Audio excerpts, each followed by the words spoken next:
Podcast is intended for mature audiences.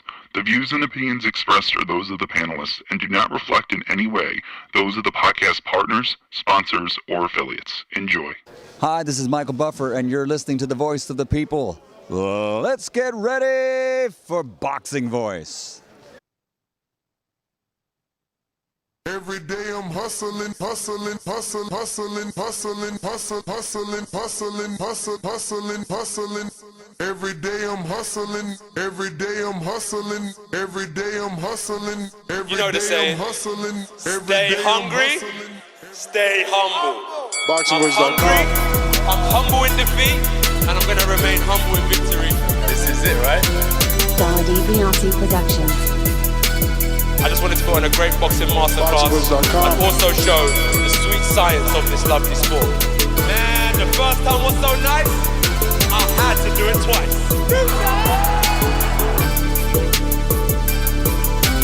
I'm prepared to the best of my capability, and I pray that I get the win. Look at it, like, I love Mike Tyson, how he came into the game on some different kind of vibe. You know what I mean, man? It takes a crazy man to want to fight, you know what I mean, day in, day out. It's a hardcore sport, as you said, no silk shoes. Ain't no other sight in the game to see the boxing boys.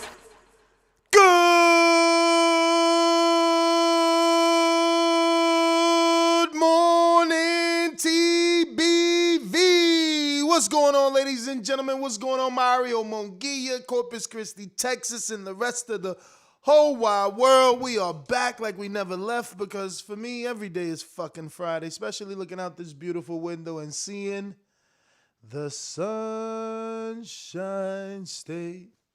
Yo, what up, fams? What up? Nobody can see you, champ. Oh, pardon I. Buenos dias.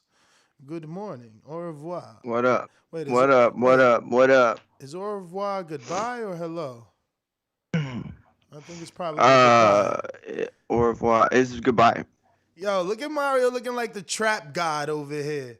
Yo, Bro, I'm lean as hell. What you talking about? Why you be looking better on TV though? I think his dude be photoshopping, right, y'all?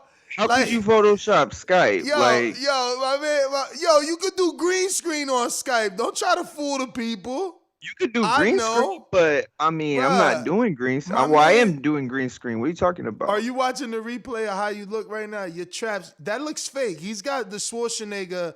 He put his head. You know how when you go to the carnival, they got the wooden cutout? Like that?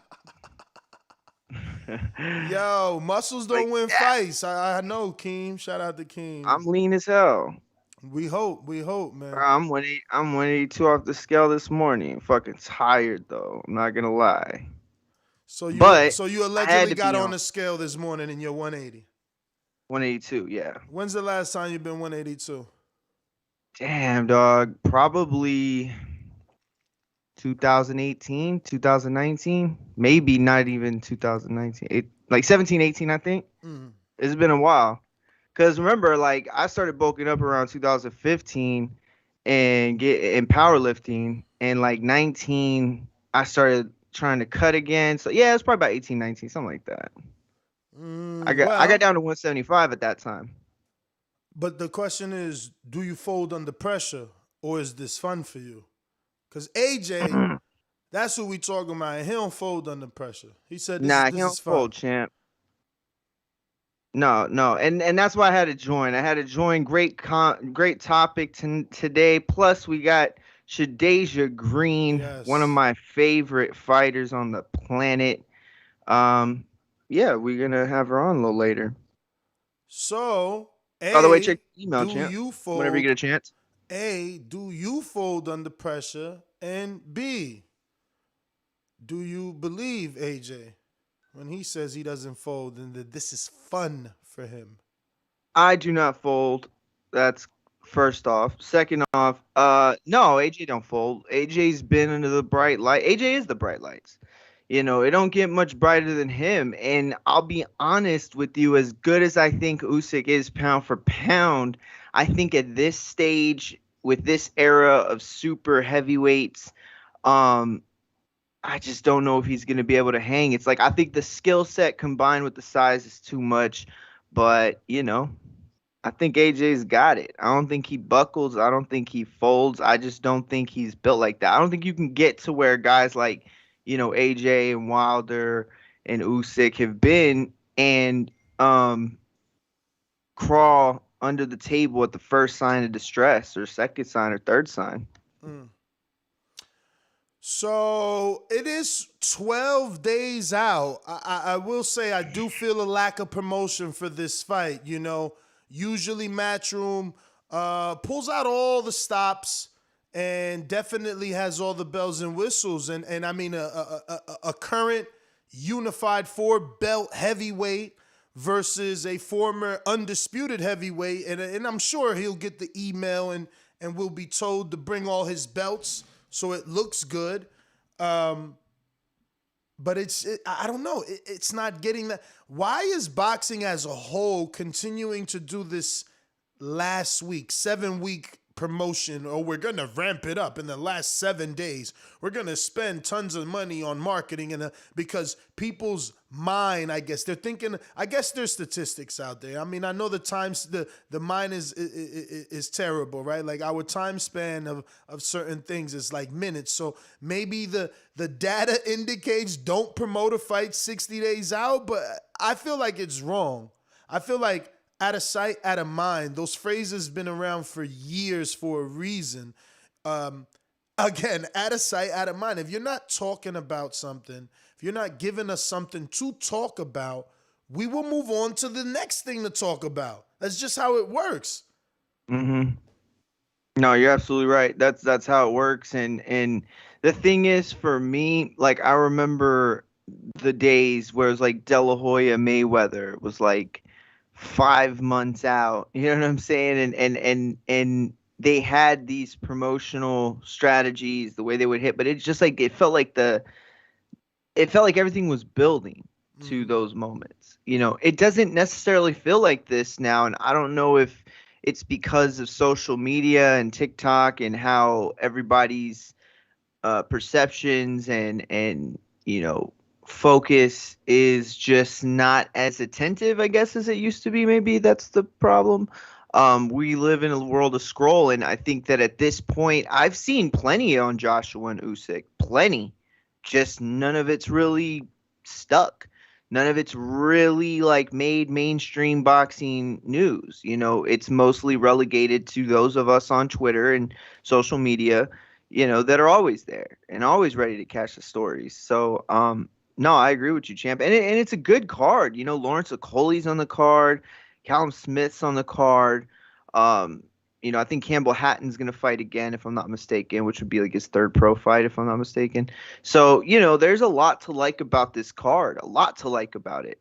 And yet, I agree. It still feels like, I don't know. I think because it's not fight week. Let's wait till fight week and let's see.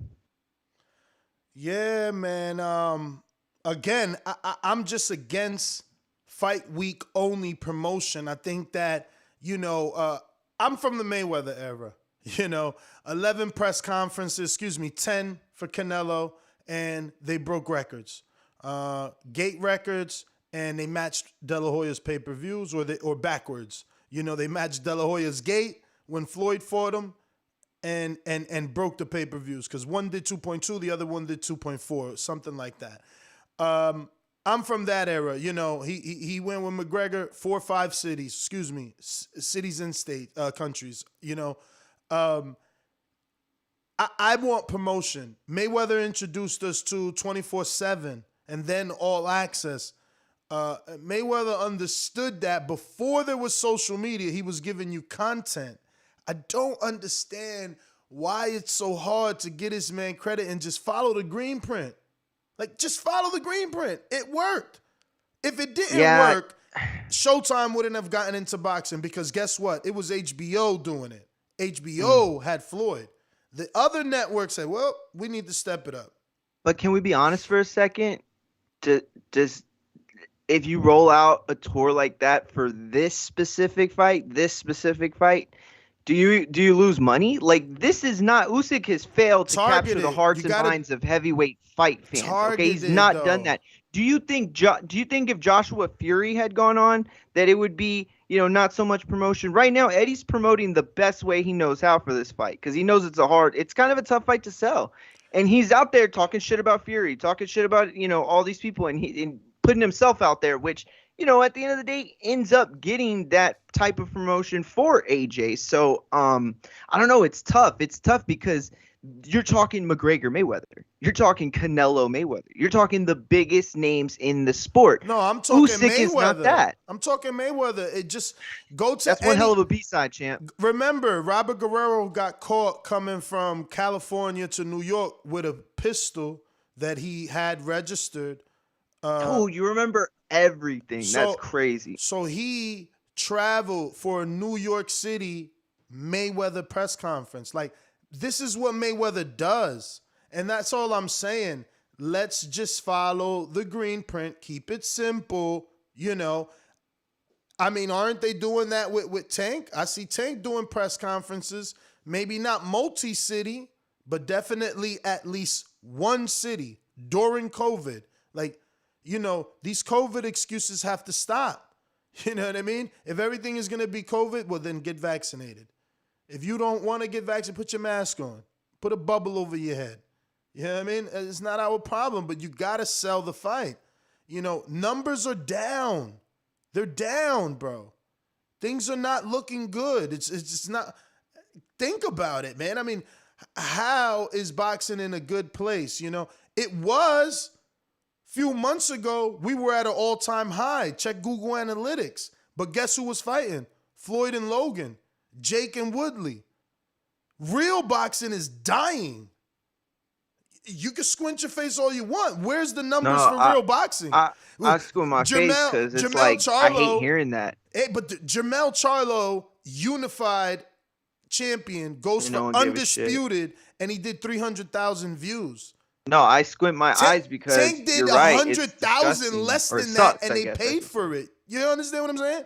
100%. Tank did 100,000 less with, as Josh Teller likes to tease, Mickey Mouse belt, and I'm using air quotes, and people still paid. So 100,000 people less paid, and Tank still was comparable to the undisputed fight. All the belts. That's the other part of it, is that, Tank's not even doing the numbers that these dudes outside of boxing are doing. Like, the guys like Jake Paul, Logan Paul, they're doing numbers that essentially, only the top 2-3% of the sport do or can do. Probably top 2 or 1%. So I think ultimately, you could talk about who's the biggest stars in boxing, but right now boxing is not a star. It's the dimmest I think it's been. Although fight fans are always, people that are going to gripe, and we're always going to, talk about the things that we like and dislike. At the end of the day, I feel there's like this different cloud in the air, this different sense of doom or impending doom that you feel with boxing, because nothing has really gotten better in the last 30 years or so. Everything you can hate about the sport as a casual fan is sitting right in front of your face. And by the way, they're going to, show you the fight on ESPN anyway and talk about why should it go on. So it's like all these things continue to happen. And yet you see guys successful like Jake Paul and Logan Paul. And, we'll see what the numbers are for Belfort and Holyfield, but had it been De La Hoya, it probably would have been successful too. So it's just all boxing latching on to its old stars, trying to suck every bit of stardom and, milk money they can out of them before they're finally able to rest.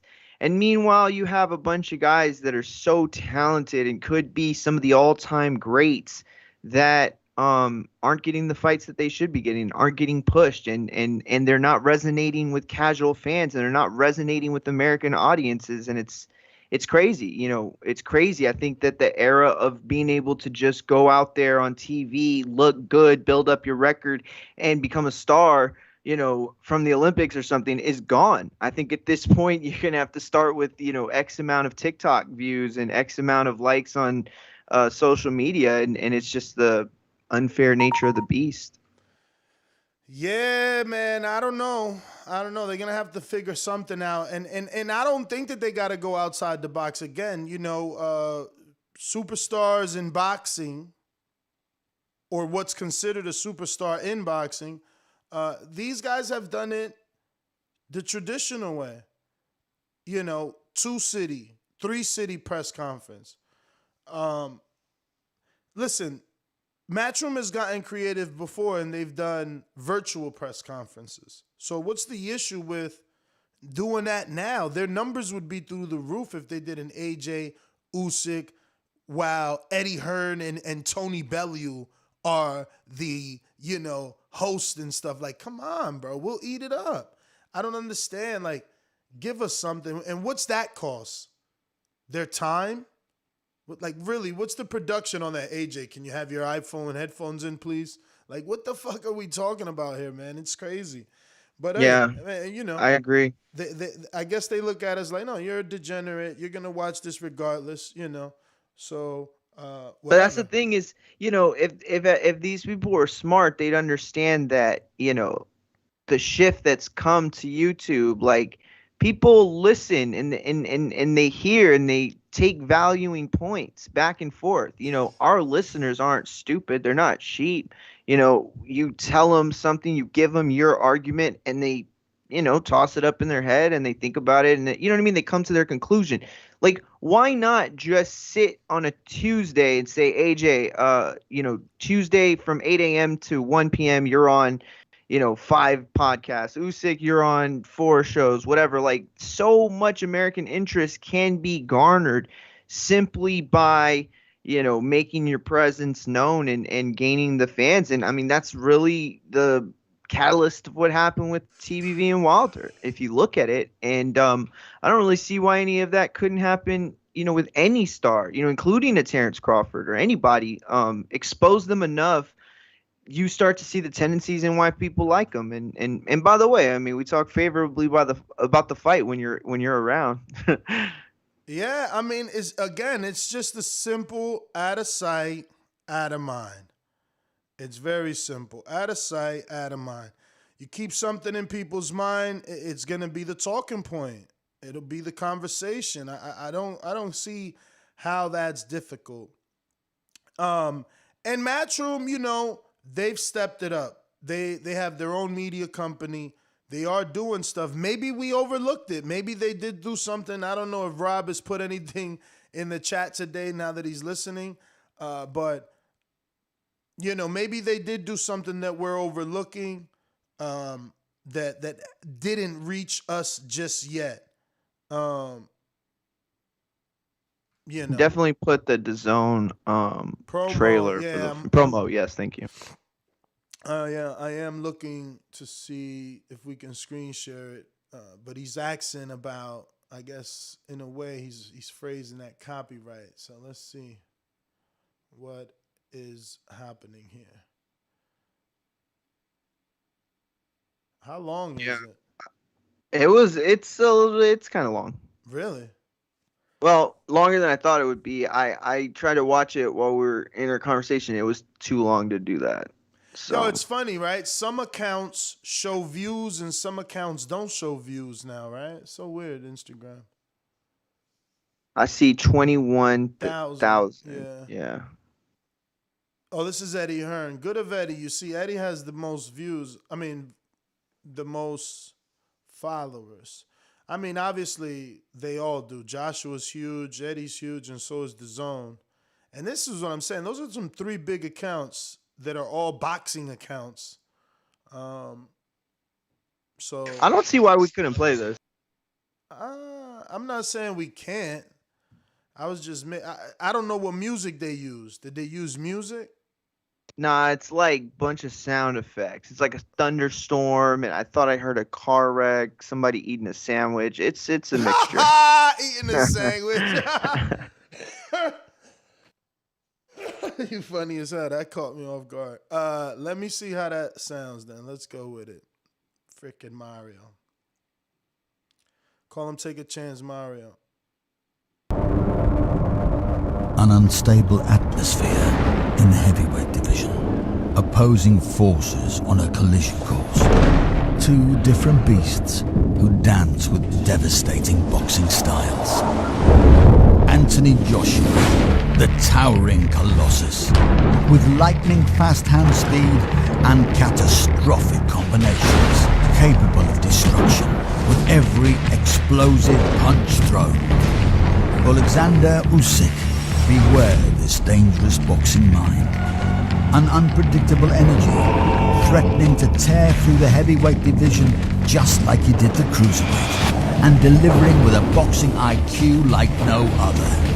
Witness all the elements collide. The perfect storm. Joshua versus Usyk. September the 25th. Live on Dazn.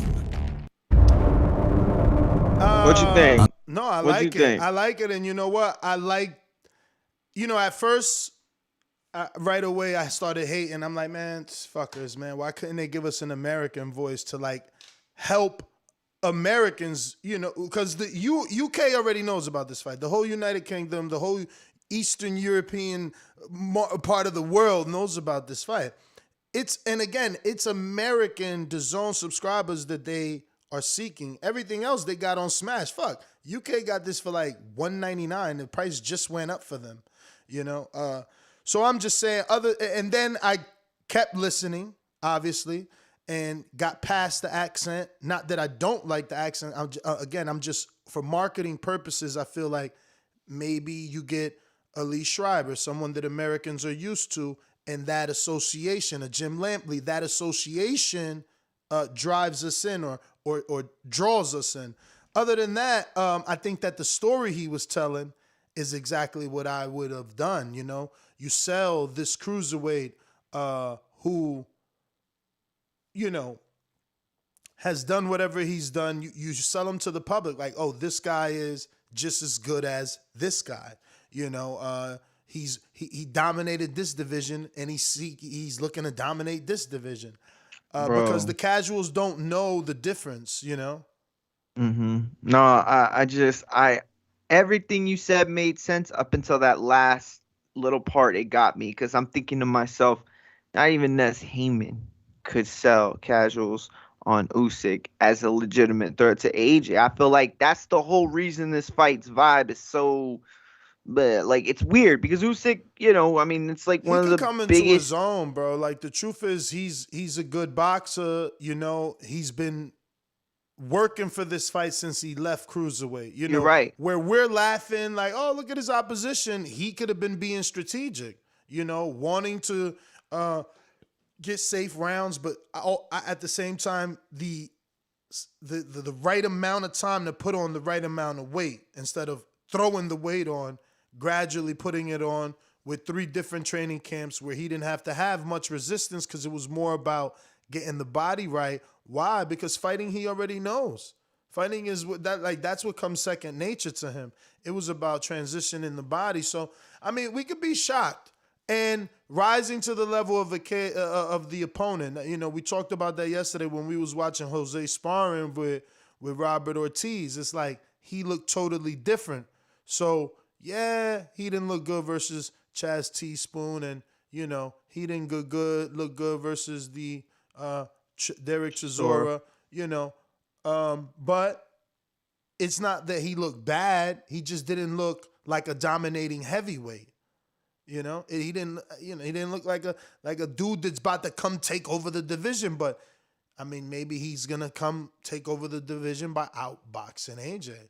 Can he outbox AJ? I don't even know what would be his game plan, honestly, right? Like, because AJ's not a bad boxer, and he's such a big puncher. Like, he's not a one-punch, I'm going to knock you out guy, but, he puts dudes down, and hurts them. So, I don't know. I really don't know what's his game plan. I guess stay away and make the bigger, bulkier guy work more and hope for the later rounds. I don't know, because, AJ does gas, sometimes in the 4th, sometimes in the 6th. It all depends on the intensity of the fight. If he hurts you, he's gonna jump on you. If he didn't get you out, he's gonna need a round to recover. You know what I mean? So I really don't know. I wish there was more promotion to hype me up, but I'm gonna be tuned in. I'm still a DAZN subscriber. Yeah, I mean, of course, I'll be tuned in as well. Wow, you sound like you just lost your cat, man. I know, right? No, I was just, I'm so bummed that like I was capping for Usyk for such a long time. I really thought that his ability and skill level would be enough to overcome the weight disparity and height disparities between him and the elite class of the heavyweight. But unfortunately, he hasn't shown me that, he can do that. I do think that he looks stronger in videos. I do think that I do like the idea that he implemented, weightlifting type stuff to get a little bulkier, a little stronger. But that also takes away from the parts of his game that are so authentic and good and just instinctual, makes him heavier and a lighter Usyk has been like the best Usyk so far. Unfortunately, I think that this AJ fight came at such a bad time. Like if AJ and Fury were to have been able to do this and we would have been able to see like Usyk and White or Ortiz, anybody who's, of that Lex level, we could have at least gotten a better idea of what he could or couldn't do, and then it's like we could skip that fight altogether. Usyk gets beat. But then if he wins, it's like, oh, if you beat this guy, like, maybe he's a guy, like you said, who rises to the occasion. Or maybe he's a guy who, like you said, is being strategic and getting certain fights under his belt as he gradually moves up that heavyweight ladder. Like, those are all things that fighters do when they move up. That's all things that fighters do when they advance. Danny did it when he took who he fought? He fought Rod Salka in between and Lamont Peterson before he actually got to 47. And how perfect does that sound now? Like thinking back, it's like Salka was kind of like the easy win, but just to acclimate to the weight class. And then here comes Peterson, a real test that if you are not legitimately your best at 147, he will expose you. But at the end of the day, if you make it and you're there, you have the ability to beat a guy like that. So even though that was a close fight, but still, yeah. So no, that was a great metaphor. It's funny that you used the word exposed because some felt like Danny was exposed in a point. Some felt like Peterson came on too late. Yeah. Yeah, I remember. I remember watching it with a huge portion of my family at my cousin's 21st birthday. They had rented out cabins and we were all in there watching it. Yo, everybody's just talking shit about Danny the whole time. And I'm sitting there like, all right, like, Danny lost a lot of steam, man. It's so crazy, thinking back on his career now in retrospect, he got that big Amir Khan win and everything turned. Then, people didn't believe in him, much like you, it's like people didn't believe in, even though you got a big win over Showkid, they're like, oh, can you do it versus Jose? They're like, oh, is Danny going to do it over Matisse? And, that was the one, bro. That's the one where he won everybody over because he was in there with a puncher that people thought he was going to lose to. He did it again on the biggest stage. That was fucking Mayweather versus Canelo. And, he rose to the occasion. So now the promoters are forced to promote you. They tried their best to get him out of there. They fed him the Khan. It didn't work. Then it's like, fuck it. We believe in these Argentines. Think about how much they was pushing Maidana and Lucas at that time. Lucas got fucking Sergio Martinez. He got everybody fights, bro. Yeah, well, that's why, because Sergio made him hot. You know what I mean? So they was pushing all these Argentines, Maidana got the Victor fight. Lucas got what? What he got? He got fucking Zab Judah and maybe Khan, or who'd he fight? Zab Judah and Alexander. Alexander at the time, who had only probably lost to fucking Bradley on an HBO fight. So it's like at junior welter too. Exactly. And he was already a one-time champ. So, Danny started to get the push after that win, and he ruined it. They took him to Puerto Rico, and he didn't do to Benavidez, to Mauricio Herrera what I ain't even gonna say Benavidez did what Virgil Ortiz did. That's what happened. He needed to do that to Mauricio. Mauricio went out to Puerto Rico and fought the fight of his life, motherfucker. He ruined it for Danny, bro. He had the fight of his life, and shit. Yo, you know what you gave And me then flashbacks of? Then he shit the bed again. Remember, after Herrera, they gave they gave him Lamont Peterson. Granados was way later. No, they gave him Lamont Peterson. That was another. Lamont Peterson. That was another fight where everybody's like, "Oh man, I don't know, man." Danny was missing People thought he wide. lost. Yeah, bro, he was missing wide. Wide. But Peterson again on the back foot. Like people don't believe it, man.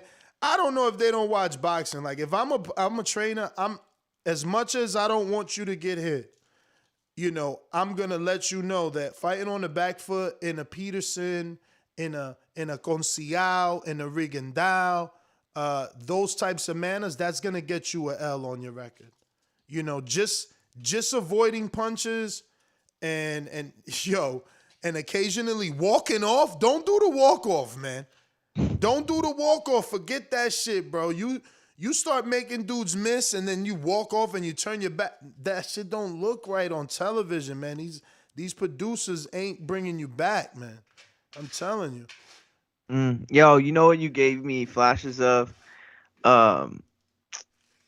The PBC Inception. Like, do you remember how different PBC was back in 2014, 15, whatever? When they would travel $100,000. Yeah, they had the red and blue lights on both sides, lit up stage. They tried all to, that shit at the back and they tried to sensationalize it, and you know what? We didn't. They tried to American Gladiator it. We didn't appreciate what they did, man, and it's sad because they spent thousands of dollars trying to attract the casual fans, and instead of the writers embracing that and hoping, like, let's help this guy try to bring more eyeballs to our sport, 90% of the writers wrote in ugly ways. Oh, they're spending $100,000 to bring this giant PBC thing, and the truck got to drive all these hours, and they're overpaying fighters, and they're doing it, and it's like, bro, now everyone is doing what they were doing.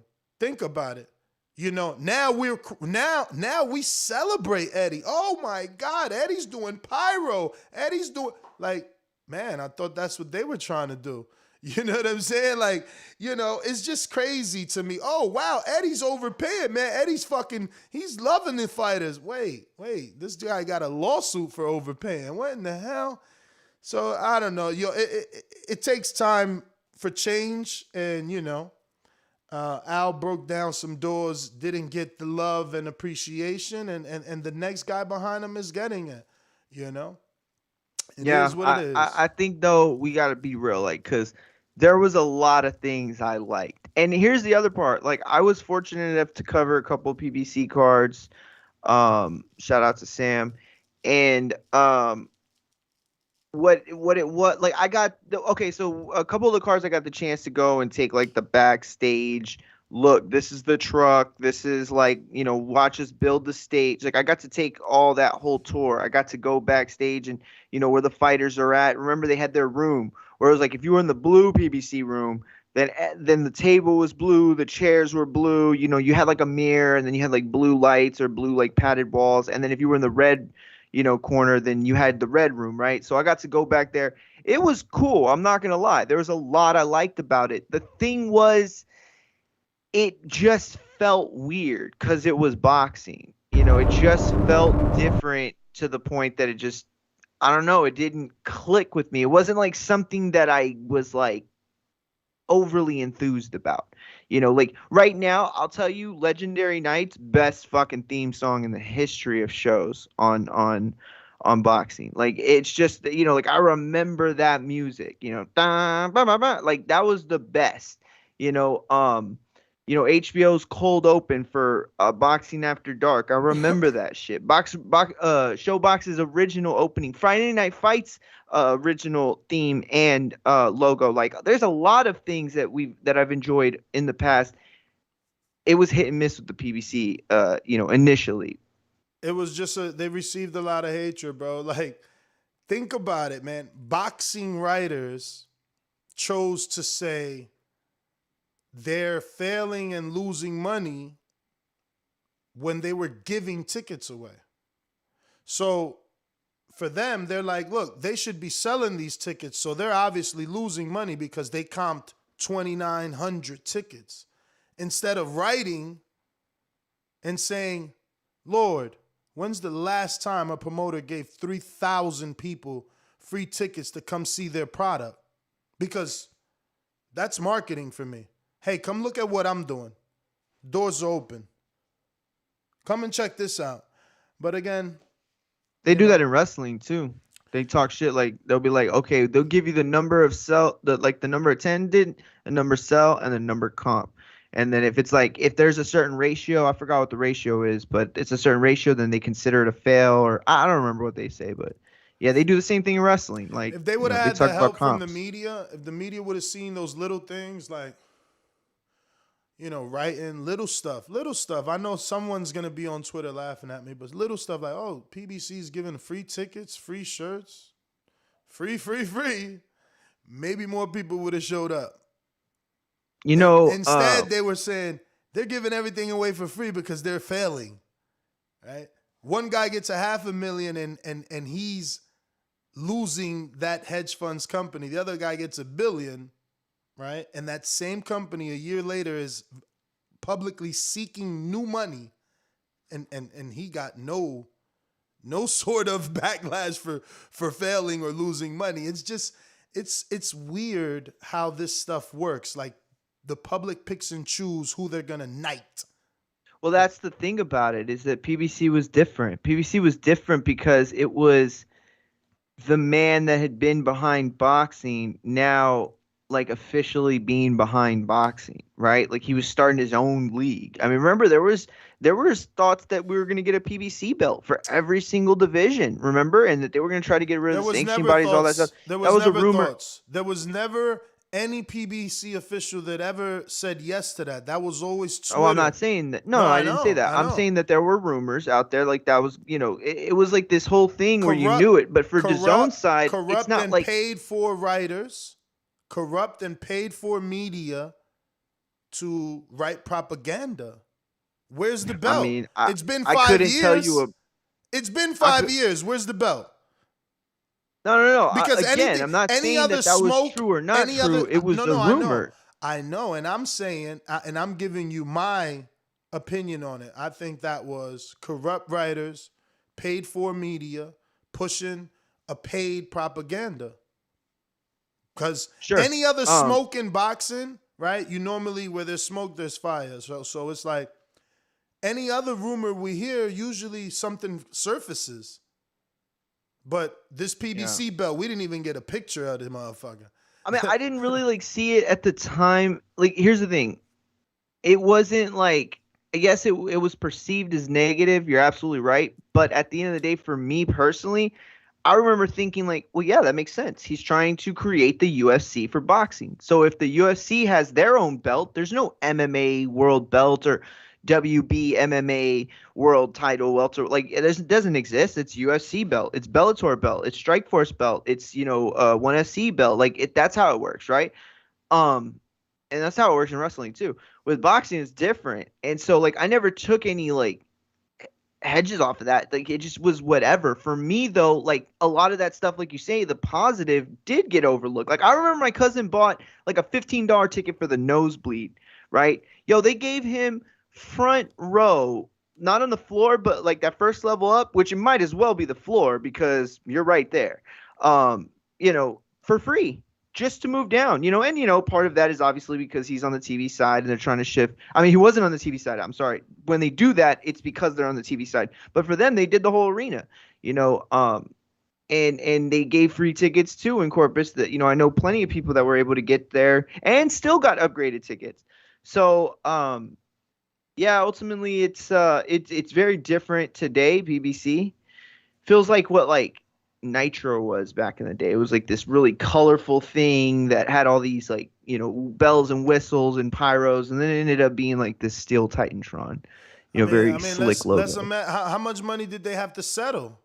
With all these promoters that didn't bring that same energy to Eddie, Because Eddie was giving Thomas Lorme 1.8 million. See, but isn't that the difference though with that? It's like DAZN paid Eddie to do the job. You know what I'm saying? Like it's DAZN's company still. You get what I'm saying? Like, but Al's the top of the food chain right there. You know what I'm saying? Like, it's not like Eddie's the top of the food chain at DAZN. That's really what I'm trying to say. And neither is Al. Remember, he gets the money from a network, just like Eddie. Yeah, but makes. Just like Eddie got the money from a network. Yeah, but he was paying the network to do whatever he wanted. No, Al. Not to do whatever he wanted. He paid to get airtime. Yeah, to get airtime, to put his own show. He wasn't selling fights. It wasn't like they didn't need his approval for fights. Bruh, he was buying airtime. Listen, let me help you understand what happened, right? And that's crazy. I thought. Well, tell me the difference, though. I thought this dude knew, bro. Do you know that Al comes from music, right? Yeah, of course. Okay, so what he did is what you do in music. He shopped his demo, bro. He went to the DJs and he said, "Yo, here, play my record, and here, how much does it cost to get my record played?" And then when he got the record bumping in America, he got networks to pay. And Fox and Showtime seen the value and paid. But remember, he paid individual networks, ESPN. He was on Fox. Bounce. He was on CBS. He was on Bounce. He was on Spike. He gave everybody a taste. It's like, dog, look, I'm going to bring it back to the streets for my dope dealers. You give out sample bags, man. That's why I didn't understand how people say, "Oh, he's giving out tickets with an idiot." No, you're the idiot. You don't know how to sell your product. Everybody gives out samples. Fuck is you talking about? He gave every network a sample. This is what we got. Who won it? Highest bidder. Yeah, but you still haven't made but you still haven't. So the whole point I was trying to make was that that's different than what DAZN did with Eddie. Like, how? Eddie didn't. Okay, well, how is it the same though? One person was paying, and again, don't misunderstand. I'm not saying it's dumb or smart. Because Fox and Showtime paid for the product, just like DAZN is paying for the product.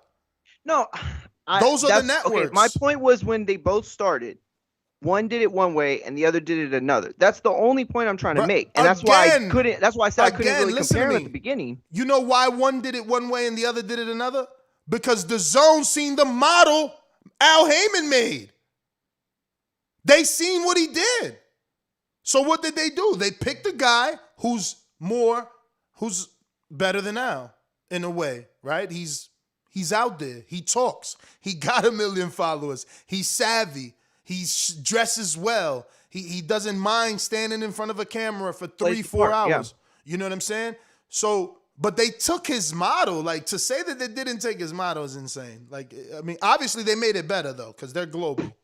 You know, the DAZN fact, you know, it's just you're global. They're global. You know, they're all over. So Eddie's I think they're all models of the same forgotten bygone era. Nah, man. No one was overpaying. No one was buying up the territory or the inventory. Only Al did that. No one. Listen, promoters were happy before Al Heyman, keeping their 1 and 2 A sides and just getting the services of B sides from smaller promoters like Salida and Lou DiBella. That's what they were cool with doing. You know, finding themselves B sides. I mean, think about the caliber of fights, bro. I mean, you know, people talk about Arturo Gatti and Mickey Ward like they were like, you know, they weren't Floyd. Them dudes weren't Cotto. You know, but that's the beauty of HBO back then. Is they had different characters, they had different personalities. And we're not here to argue two different things. We're not here to argue two different things. We're here to argue that back then, a Top Rank would have their Floyd and their Oscar, and Mickey Ward and fucking Arturo Gatti were not signed after when they were given these 3-year wars. I mean, come on, bro. He was signed to Pat Flinch, right? Like, where's he now? On a milk carton? Like, come on, bro. Like, I mean, I don't know, bro. I'm with that Jay-Z shit, man. You gotta last the test of time. Give me them LLs of the world. You know, Don King, he's still out here some way, somehow kicking. It's over. I admit it is over. He needs to just let it go. You know, I mean, when you look at it, his stable is just Trevor Bryant, Mahmoud Shah, who's suing him, Chris Lovejoy, who left them. It's over. Let's just let it go. But he's still here. That is like, you know, he's you know, he's look at Bob. Test the time, decade after decade. That's what I want longevity. That's what I'm looking for. Well, that's the problem though. Also, is that there's no infusement of new people and ideas. And look, for me, you know, whether PBC is a financial success or failure, they failed to do what I want them to do, and that is to take over. You know, and that's what I want for Top Rank, and that's what I want for Golden Boy. That's what I want for whoever at the end of the day can do it. But ultimately, we still have the same issue, so it really doesn't matter. Like, I'm not here capping for a promotional company or a network. You know, I want the best fights. Like, I don't care what, I guess, like the business models and the way they do certain things. Like, to me, nobody wins until you know, I don't remember things. you doing any episodes or writing any articles about you wanting Al Heyman to take over, and that is my argument today. He was met with resistance from people like you in the media. You know, now you're saying out loud, you have the audacity to say you want Bob or Eddie to take over when that's what he was trying to do. And guess what he was met with? He was met with lawsuits by Golden Boy and Top Rank. That's what he was met with. Yeah, but when he came in, giving the minority who was forgotten opportunities to be millionaires, he was called some sort of animal. It was insane to me. You was watching you was reading the wrong people back then, champ. I ain't never read nobody call him that. But listen, I'll tell you right now, you can go and find it. I said it 1,000,000 times. I'll say it 1,000,001. From the very beginning, I said, I don't care who wins. I want every fighter under the same banner. It don't matter to me. It never was about Al. How many articles did you write? How many articles did I write saying that I wanted the best fights and we weren't getting them at the time? Or how many articles did you write saying, damn, Al is in front of the race with 200 plus fighters signed. Why is he being met with so much resistance? If anybody is closest, no, because you weren't being, let me just keep it moving. If anybody was closest to the UFC, it was Al Heyman. But people, again, chose to be negative. Now you hear this man talking about, man, I want one guy to take over. The fuck? You got 200 plus fighters. No other entity had 200 plus fighters. No other entity went to the extent of signing contracts with 200 plus fighters. I get you, but listen, you don't listen. Here's the difference between us: is I watched the UFC. I saw the rise of it from the beginning stages. I know what it looks like when somebody takes over, and believe me, nobody in boxing has gotten fucking close to it. All right, this man, Dana White, he packaged Pride, which was essentially like the biggest and baddest dudes in MMA, and packaged them into the UFC to where it was like they were fighting for those same titles. I mean, do you understand what the equivalency to that is? That's like Earl taking his belt and Crawford taking his belt and them fighting each other. Like, that's what he accomplished. Okay, so my question until now, nobody's done that. So my question to you, when I say Al was the closest, I didn't say he was UFC. You tell me there's no promoter that came close to being the UFC. Sure. And who is that? Yeah, Al, I agree with you. So then what are we arguing? You just went down this whole Pride thing and like telling me how Dana is different.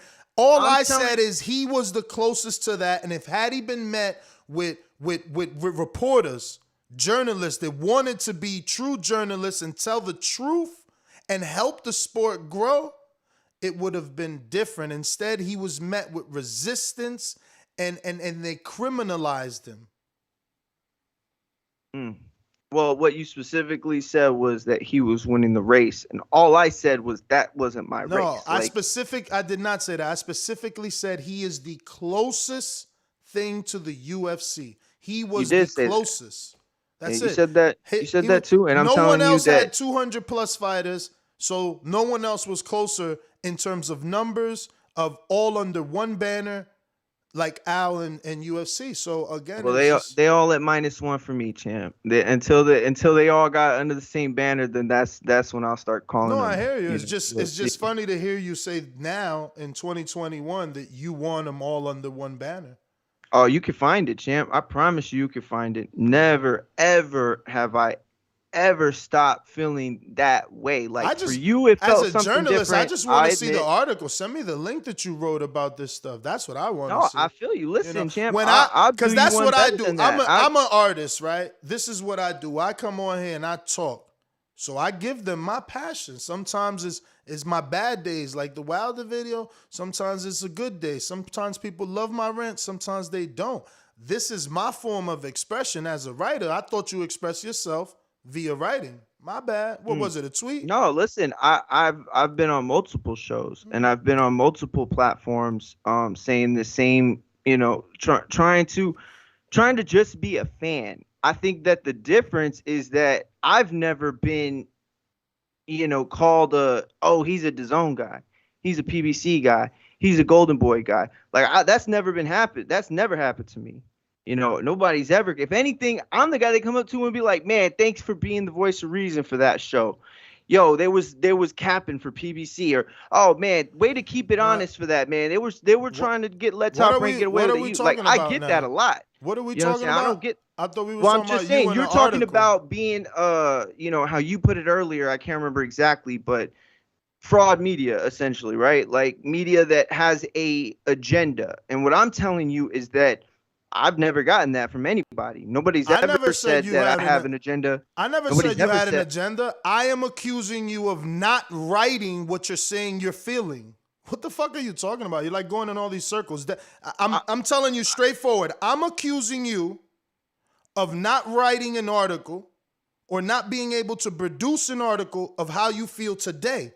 You're saying, I felt this way. It's all over. Show me an article, because as a journalist, you express yourself through words. As a podcaster, I vocalize what I'm feeling. My thoughts are spoken through this microphone.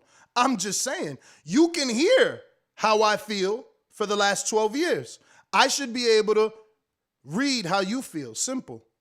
No, you could. You could read how I feel, and you would be able to read if you could read between the lines. In that, I covered PBC with the exact same amount of professionalism as I covered Golden Boy, as I covered Top Rank. There was never a time where I disparaged the PBC model. There was never a time where I, did anything critical about the way they operated, other than the fact that I'm not accusing you of that. I'm not accusing. I know, but that's what I'm trying to tell you is like you're asking for this, declaration of writing, but my declaration of writing is spread out through 4 or 5 years. No, like, I'm asking for what I you don't just have said. that article. You're right, but I never thought about to write it. Like, all right. You know what I'm saying? Listen. Just understand. It's not a thing to me. Just understand. This isn't one of those days where I'm trying to pick a fight. We can totally pivot and move on.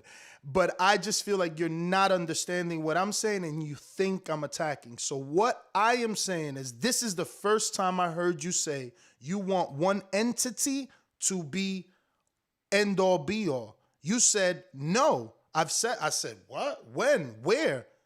So that's all I'm saying. You know what I mean? Whether you want to say that you've said it throughout the years, I've never heard you say that. I'm not attacking you. I don't care what people call me. You don't have to bring that up. It doesn't matter. I was bringing mine up. I'm a PBC guy because I'm telling you the same thing that I'm arguing with you right now, which is, oh, you wanted one guy to take over? So did I. That's why I was cheering for him. Where's your cheers? But that's where the disconnect between us is. And that's what I'm trying to explain to you is I wasn't going to cheer. I'm not cheering on anybody. Why? I cheer for all of them. Listen, look, I'm going to screen share. I'm going to screen share right here. And look, every single video says 1 month of DAZN right here. I literally tell them every day, sign up for DAZN. I literally tell my audience every day that I have DAZN for the year. I pay $883. I literally tell my audience I'm not buying any more Fox pay-per-views who only deals with PBC because they stole my money. I tell the truth every day. It comes in different forms. I speak highly of every promotion if they have a good fight. If they don't have a good fight, I haven't watched this entire year's PBC since I moved to this house. Think about it. They haven't made a fight that made Ness get a free antenna. The only thing I purchased was their pay-per-view of Jake Paul and Jermell Charlo, which are Showtime events. I haven't bought a free digital antenna to watch their shit cards. I tell the truth. I don't know what we talking about. I'm not watching they garbage. No, listen, I'm very confused because, part of that rant, about 80% of it's what I said about 3-4 minutes ago. I show my unbiasedness in the form of covering everybody equally, rooting for the best fights, despite or regardless of that promotion. I have the same exact, reputation in this motherfucker. Like, everybody that I've spoken to ever about this subject knows that I have no favorite in the race. Like, I'm not sitting here like, am I a De La Hoya fan? Yes, I just don't think he does business well. I'm not sitting here like, yo, let's go, Golden Boy, let's go. It's the fight. Losing me. Why is there a disconnect? Why do we keep arguing about whether you have a favorite? I have said Mario has no favorite. Okay, you got to chill real quick, chill. That wasn't a response to you. I'm trying to explain my position. It just is really weird to me that you keep reiterating, I don't have a favorite. I know. And that's why it's shocking to me to hear you say something. But that's what it sounds like you're trying to say is I do have a favorite, or I do have people that I don't want to win. That's what the narrative sounds like for you. So I'm not sitting here saying, I don't have a favorite because I think you have a favorite. That's not what I'm saying. What I'm saying is I don't have a favorite, and I feel like you continue to suggest that I have a favorite or a least favorite. Like, I want PBC to fail or something. Okay. So that's how I feel. I have to be clear with you because you. Go for it. I think this is your this is your debating help me tactic. Out. If he listen, let me just finish my sentence. Can I finish my sentence? Can I finish my sentence? Absolutely. Okay. So I think this is like your debating tactic to like just go in circles. I am saying I am not accusing you of being anyone's favorite. My only thing I am saying is I've never heard you say you want one entity in boxing to take over. That's it, bro. I've never accused you of being anybody's favorite. I don't know why you keep bringing that up. But anyway, let's just get back to topic. Let's just get back to topic. Go ahead. Because you're really going down a rabbit hole that I didn't point you in that direction. I'm telling you, I think that you think I'm trying to undermine you. You already said it. That's what I'm trying to say is like, I don't think that you get I don't think that. You don't have to keep saying that. Then we're good. Then we're good. Then. I just told you how I feel. You don't have to keep saying you think I feel. No, I'm telling you. I've never heard you say you want one entity to take over. That's all I'm saying. It's over. Jeez. Whoa.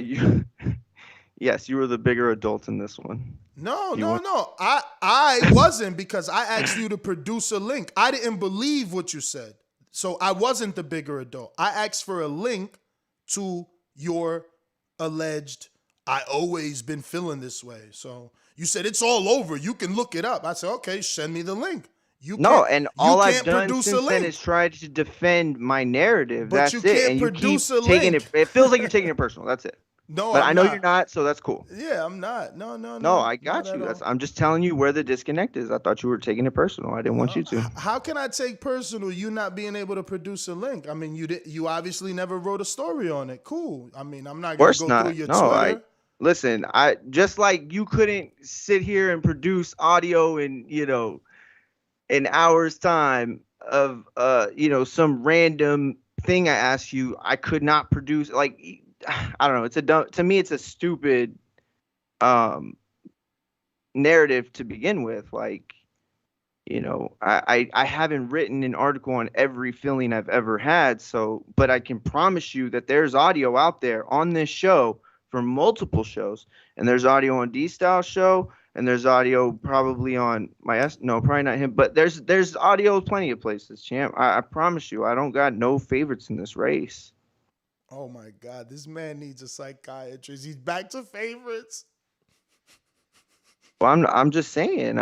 That's the other notion of this, right? Who's Like, I don't get accusing it. you of having favorites, bro? Get that word out your mouth. What is wrong with you? But I don't understand what's wrong with me even saying that. What is it? What is it? Because it's not even a topic of conversation. No one has said, Mario, you have a favorite promoter, a favorite entity, a favorite network, nothing. But you continue to Champ. go over and over this. Like, wow, you're I don't know why you can't just let go after I express Is it a phobia? my. Is it a After phobia? I express what I say, are you afraid I can't to be understand categorized? why you just don't let it go. No, I'm asking you. Say again? Is it a phobia, or are you afraid to be categorized? To be put in a of box, course, maybe? just like you would be afraid to be categorized to be a homophobic or a racist. Like, yeah, I don't want to be categorized as something that I'm not, negatively or positive or otherwise. But yeah, that's of course. the thing. Don't everybody have an opinion? Doesn't make their opinion truth. But anyway, whatever, man. Yeah, I mean, absolutely, 100%. Everybody has opinion, just not everybody has articles written about that opinion, 8 years later. No, I know. And see, that's the disconnect. See, you laugh it off. You're the journalist. You went to college for this. You got a fucking bill for this, not me. So when you say you felt a certain way about a sport you allegedly love and write for a living, but didn't write anything about how you passionately feel because it's out there. You can find it. But you didn't write about it. So, okay. So, but that's you saying you don't believe me, right? That's you saying I'm lying? But I literally said that. That was like, I didn't go in circles. I said, Mario, I don't believe you. That's why I asked you for a link. So then what? So then that's the whole point for me to defend my narrative is because you're calling me a liar on air. Like, you sound fucking nuts. But like, not a liar. Crazy. But I'm not saying you're a liar about a favorite. I never mentioned a favorite. I'm saying I don't believe that you want one entity to take over. I know you for, Lord, I mean, then what 10, entity 12, do you think 14 I want years? to take what over? the fuck? I don't think you want any entity. You've never expressed. That's what I'm. Listen to me. All I'm saying. Listen, and it doesn't make it not true. I asked you to produce a link because I feel like you're a writer. I know Kevin Iole. He writes about how he feels. He writes about how he feels. You see it in his writing. He tells you if he's. Anyway, moving on. Writers write about what they're passionate about. They're not just picking up stories that they have no sort of interest. Understand, yes. So that's all. I was just looking for, I didn't know. Because I know if I want something, I verbalize it. So then let me ask you a question. Before today, what is it that you thought? You thought that I wanted a continued Cold War and to have fighters on separate promotions? No, I thought you were just like me. I thought you were just like me. Like that? I thought you were just like me who understood what I always say. Remember this phrase I always say? I understand the reality that I live in. We're not going to get what we want. I mean, there's going to be Top Rank doing their own separate business. Now Dazn is going to be doing their own separate business. PBC will continue their own separate business. And whoever doesn't have a network has to deal with those guys the best that they can. So can I ask you one question?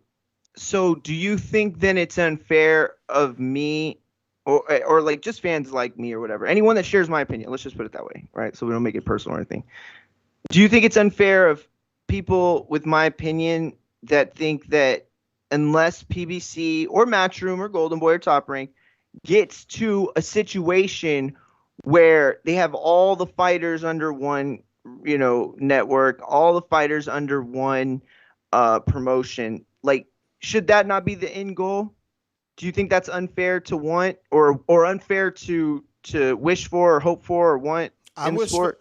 I wish for that all the time. Remember, just this year, I've been pushing heavy for DAZN to buy PBC. Send them more money than the punk $60 million that they get from Showtime and Fox. Because you see, I've heard that I'm the alleged PBC guy, but I'm really the DAZN guy. Yeah, actually, they've been calling you DAZN guy late. I'm the PBC guy, but I got more interviews with Eddie, with Joe McCroskey, and probably DAZN fighters at this point. So I don't know. I always want all under one. I want all under one. Al had big bucks. That money depleted. Eddie's the new game in town. And Eddie's game, like I said, it's a little better. Why? He's out there vocally. Look at what he did. We were on his Instagram with 1 million followers showing you the promo to the fight. He's not a fighter, but he's promoting because that's what promoters do. So, yeah, I'm rooting for Eddie to be smart enough to sit down with the brass at Dazn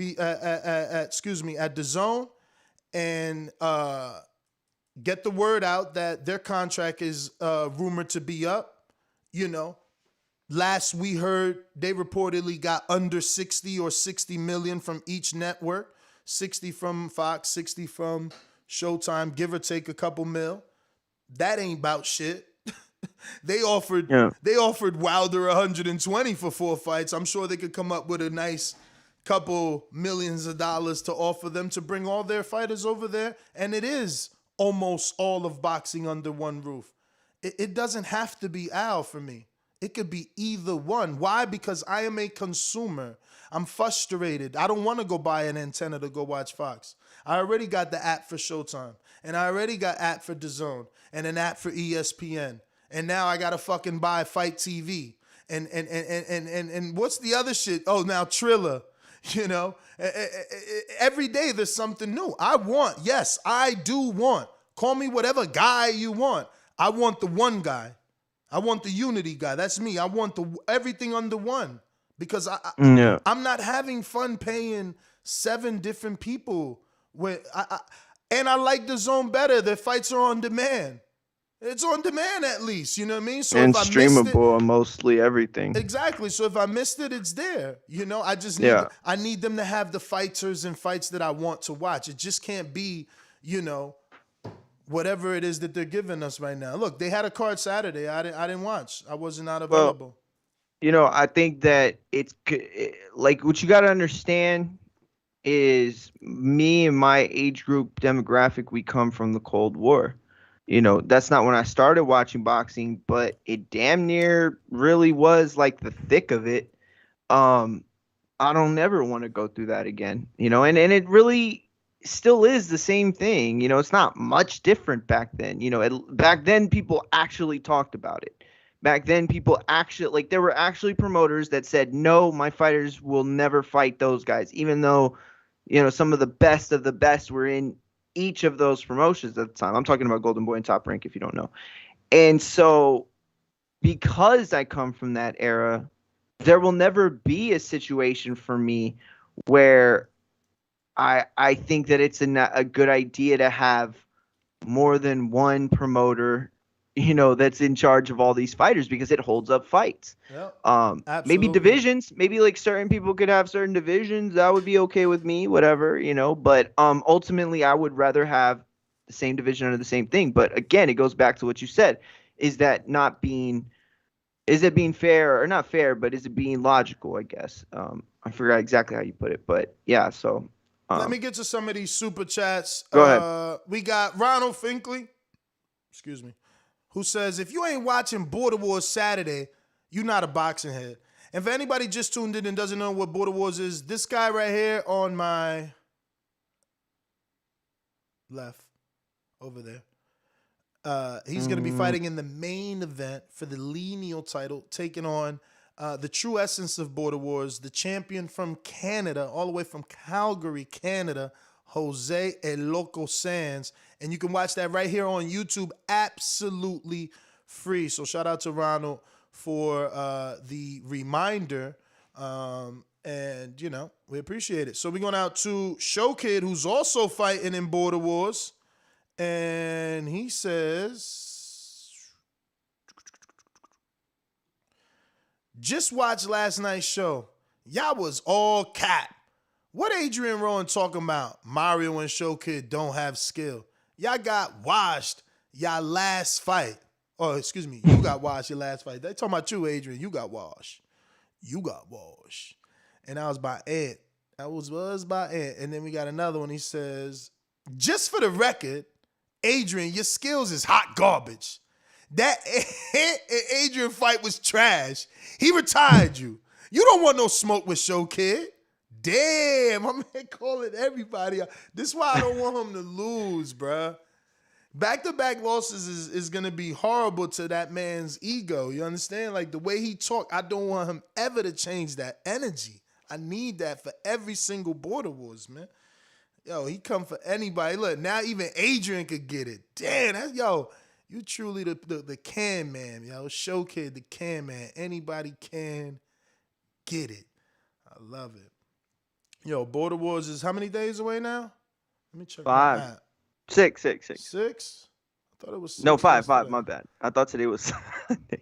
So it's like 4 in the wake up. I'm man. still tired, dog. I don't know why, but I'm getting sleepy. nervous. I'm about That's to that nap right nervousness. after this. That's that nervousness kicking in, bruh. Yeah. You know, I can't. That movement I of can't Jose say playing that in your head. there's no indication that's what it is for me. I think it's just sleep is what it is. I think I need to get some sleep this week. Bro, we're 12 days away from AJ Usyk, 26 days away from Wilder Fury, 5 days away from Border Wars. It's going down. Yo, you got a big date on your shoulders too, man. So much pressure for you. Your wife's going to be there. It's Mexican Independence Day, or what is it? What's your head? It is Mexico Independence. Yeah. Yo, you're the big catch in town. You're the only fight happening this weekend. I mean, they did put some little PBC cards, but again, who got the antenna? Ain't nobody watching that shit. Yeah, they put a 18th and 19th card out there. They like doing them Sunday shows. Huh? Who's fighting? I can't stop laughing. I'm seeing everybody's like, yeah, Manchester Mars not biased. Huh? I totally forgot about that nickname. Yo, they used to think I was biased as hell. What am I talking about? Mm-hmm. Oh, shit. I literally just saw a couple of them pop up and it hit. I was like, oh, fuck. Everybody used to call me Manchester Mario in 2018. 2000. Yeah. I don't know when that stopped, champ. Like, we can't talk about Khan Right, without you nobody getting. listen. Yo, when we talk Yeah, about that's Khan, not about him being you from turn the into UK, like it's about him being Lady good. Shan and shit. You be like Lady Shan with AJ when we talk about He's Khan. just good though. Like that's like There he goes. being a fan of Scottie Pippen. Like There he goes. it's just talent. You like Scotty talent. was the B like, side, man. I mean, Scotty was totally the B side. Even he nah, knew he he was the B he side. was a B side. Yeah. Bro, shit. Sometimes he was the The fucking damn good C side. Cause I don't know sports, but let me tell you, man, when Dennis Rodman came on that team, it was him and Jordan, like they was the mans, right? It wasn't. I don't know that Pippen was getting the same love, right? Am I wrong? Definitely not. I mean, Definitely you probably don't know because you're younger than me. You probably gonna need somebody Well, older. I just seen the Jordan documentary. Well, I haven't just seen it, but I saw it last year they when got it came one? out. Yeah, it's called what was it called? Chad will help me out. It's on Netflix. Damn it, what was it called? It had like a good name. It was like a 5-part series, and it focused on that last year when they won the championship for Jordan finitoed. We got Chris Carlson that says, let's be real. It's because Al's paint job, and he's got an I don't know emoji. Comes back with another one that says, Mario, they called him Hitler and the N-word. Laughing out loud, shaking my head. Damn. Emoji. I mean, come on, dog. You remember A that? writer called him that, or The Golden Boy emails, the surface with Romero. Oh, yes. It yes. was I'm a sorry. writer. It was a writer. It was the- yeah, Marcus it was- Nash is another one. That's what I'm telling you. Like, he was met with super duper resistance, bro. Marcus Nash says, good morning, TBV fam. 20. Match my donation and support. Shout out. Oh, no, excuse me. Match my donation. Support the show. Shout out to you, Marcus. You guys know the number to call in, 142-556-952-41. Press 1 one time. Voice your opinion right here on the Voice of the People hotline. Don't forget you can add Nestor Gibbs on Skype from anywhere in the world to call into the show. If you don't want to use your landline, you want to use your smartphone and, go over the internet, download the absolutely free Skype app. We also have an episode of Untitled today on YouTube membership at 7 p.m. We just did a fantastic free edition courtesy of our pound for pound supporter in Huntsville, Alabama, James Benitez. And wow, people loved it. I'm getting messages left and right. They really loved Shan on that episode too. Crazy. They was feeling her heavy. They loved the Shan after dark. Mario, you wasn't around for that one, right? You was at the gym? It wasn't was with at the me in the Gymboree. gym. Yo, it was called The Last Dance. That's what that doc was called. Last Good as hell. Dance. Yeah, check it out on Netflix when you get a chance. With Jordan. Yeah, it's all about that last season. Bruh, like did you Rodman watch? partying. Did you watch? Let me get the untitled topic and questions post ready. Oh, I thought you already had it ready. Oh, Shadeja blanked us. I'm done. I forgot. I'm like, yo, it's 10 o'clock. No Shadeja. But let me get this out and put it in the chat. All right, I already did that. So I wanted to go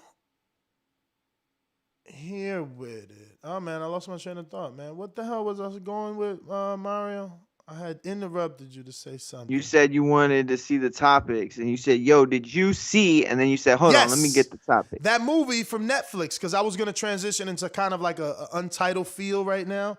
Sure. And it's that unlimited. Give everybody a hint, a taste. A taste, kind of, yeah, I guess. While simultaneously putting today's untitled topics and questions posts in the live chat. So if you want to ask a question or pose a topic suggestion, you can do so by clicking on the link and becoming a patron. That being said, it is the dude from Entourage. It's called Clickbait on Netflix. Yes, Fire. I saw it. I love it. It was dope. It was That's dope. a good ass series. You know, people were. Have you seen the whole thing yet? Yeah, I've seen the whole thing. Dude, people were hating on the ending. Like, I'm not gonna spoil it in case you ain't seen it, but people were hating on it. I loved it. I thought it was a good ending. Yeah, I was happy that I'm spoiling it. I'm happy that he wasn't a jerk. You know what I'm saying? Yeah, I was mad. too. I was mad that they were trying to paint him as a jerk. Like, cause at first it was like, oh shit, why is this happening to this dude who looks like a great father? Then it's like, oh shit, this dude is a cheater. Oh, he's a big time cheater. Oh, and he beats women. And then it's like, oh no, it's a lie. So it was better. It was better. Yeah. Like, you know what I'm saying? Yeah, I didn't want him to go was. through that. And his family and his kids. That's why I was rooting for him not to be a douche, because he had those two kids, man. And them, Yeah. you know, the younger one was handling it. I loved it. I related to him, man. He was rebellious, you know what I'm saying? He hooked off on my man. Like, yo, you just gonna talk about my mama? Beat the shit out my man. My man Orbital Bone was broke. Yo, he tried I'll to tell sue you- pussy ass motherfucker. This is what I'm just saying. How you gonna talk shit and then get your daddy to sue? Like, dudes is straight lames out here, man. This shit is fucking weird, bro.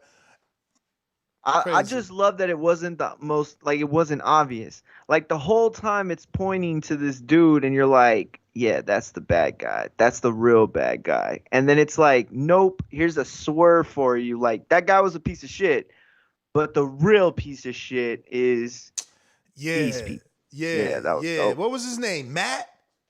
Yeah, it was something like, you know. Bro, he was like terrible. He was terrible. I mean, he was another lame. How you gonna have them type of pictures on your work computer?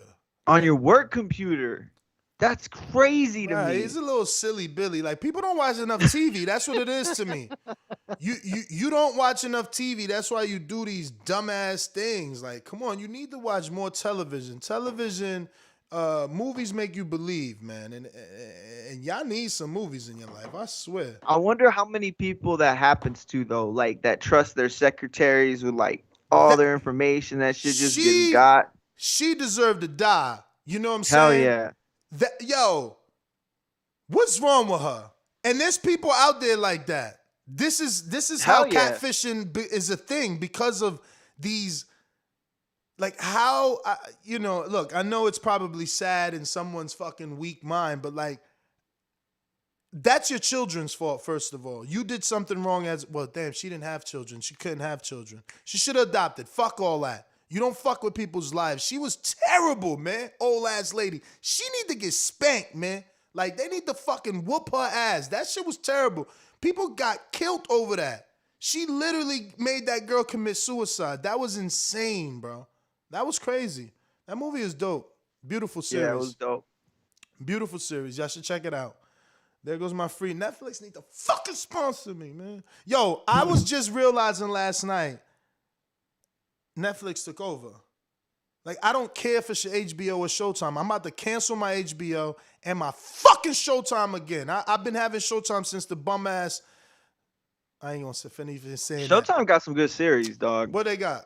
I'm They tired of got the Billions. one with the judge. I'm tired that of Billions. Billions is on like season 35, man. Fuck out of here with that shit, man. They trying to, my man, listen, he was fly in Homeland, but like, let it go at this point, man. Nobody cares about him.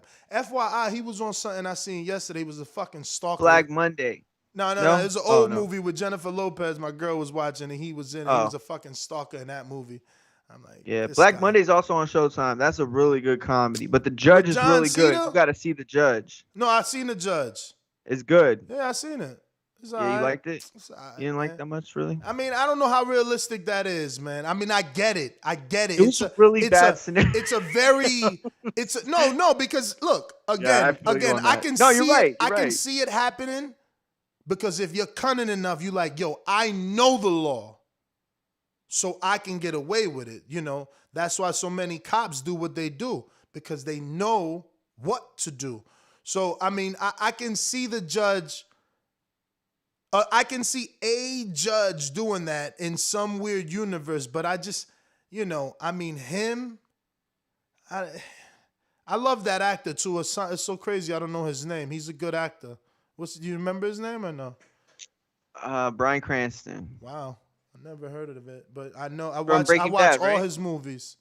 Yeah. Oh yeah. Cause I follow actors like that. Like if I like you and you doing something, I don't even like reading synopsises. I hate that shit, or watching trailers. Don't ruin it for me. All that ruins it for me. I just need the actor. Like if Gerald Butler's in something, I'm going to watch it. You know what I'm saying? Yo, what about the last thing? I swear to God, you seen the Spider-Man trailer? Probably not. Probably not. Wait, is it the one? You gotta watch. Is it the one where he gets like tentacles? That's yes. Well, you know who that is? That's Doc Ock from the original Spider-Man with Tobey Maguire. I think I seen something. William Dafoe's coming out. His voice. You remember when he played the Man, I'm gonna have to Google. I don't know who the fuck William Dafoe is by name. The one that plays the bad guy in the first Spider-Man. He plays what's his name with the pumpkin bombs? Oh, my man. Yeah. I loved him. He's a great. Yes, he's he was great. He's a great villain. Always. Yo, they're gonna bring him into many movies. The universe. Okay. As yeah, what? So they're crossing the universe. So the way the trailer works is like Spider-Man goes to Doctor Strange and he's like, this. You've seen it? Okay. And then they fuck up the whole time continuum, and somehow bad guys from the other two Spider-Mans with Andrew Garfield and Tobey Maguire are going to come out into the Marvel universe. And I heard they're gonna have all three Spider-Mans too. That's the rumor. We haven't seen anything for sure. My boy but that's gonna be my dope. boy is the one from the UK. He's the best Spider-Man. Bro, that young dude is corny. Exactly he's just charming. He's charming to these young teeny boppers. So they swap my guy for this bum, man. This guy's. You're not wrong, but come on, big dog. You saying Tobey Maguire's not the best Spider-Man? Hell, the worst. The worst. Wow. You and Ash, the only two people on the planet that think he's the worst. Bro, Toby was the worst, man. Toby was. All right. He was so, and then he got the dumb tear. That's where he got the. Remember that? Ain't that where that meme come from? He got the tear. Oh, the tear. Yeah. Nah, Toby was whack. He got the upside down spider kiss. That shit was whack. He got all the. He was the romantic Spider-Man. He's whack, man. He's whack. The one from the UK, they went a little bit dark with him, and then the new one, he got all the good futuristic love. He was brought up in the right era, so he got everything. Yeah, definitely. Look, his suit is better. Iron Man love. Bro, his suit better than everybody. He got to fucking do features. That's not fair. Get out of here. He had an unfair advantage, and he was younger. Oh, the Beeb in the building. You made a tactical error yesterday, Ness. What happened? I checked the odds this morning. Oh, for Mario? Even money. You should have never put that video. Money. You should have never put that video up at Cruz. Everyone thought Jose lost. Hey, listen, that makes the fight even greater. Now that's probably not a good thing for Mario because it's September 18th would be, Mexican Independence Day. Weight on the shoulders. His wife is fighting. Weight on the shoulders. The outcome of that fight before his fight, weight on the shoulders. Ness, let me ask you another question. You may not think this is a big thing. When have you ever seen Mario wear tank tops in September, showing off his body? No. That's confidence. Yeah, he's letting everyone know he's in shape. He is. He's letting everyone know he's in shape. He's the trapezoid king. When have you ever seen those traps popping out like that? No, 182. He's trapped out right now. I asked if he was photoshopping. He's trapped out. Have you created any Mario Munguia t-shirts yet, Ness? Because you better get prepared because it won't fit nobody. You better be prepared because his popularity is going to go through the roof. They come with the Hulk Hogan slit, so you could just might as well just be prepared to ride the wave, Ness. Hey, Beeb, did you watch Clickbait on Netflix? No. You don't watch Netflix? I do, but is that good?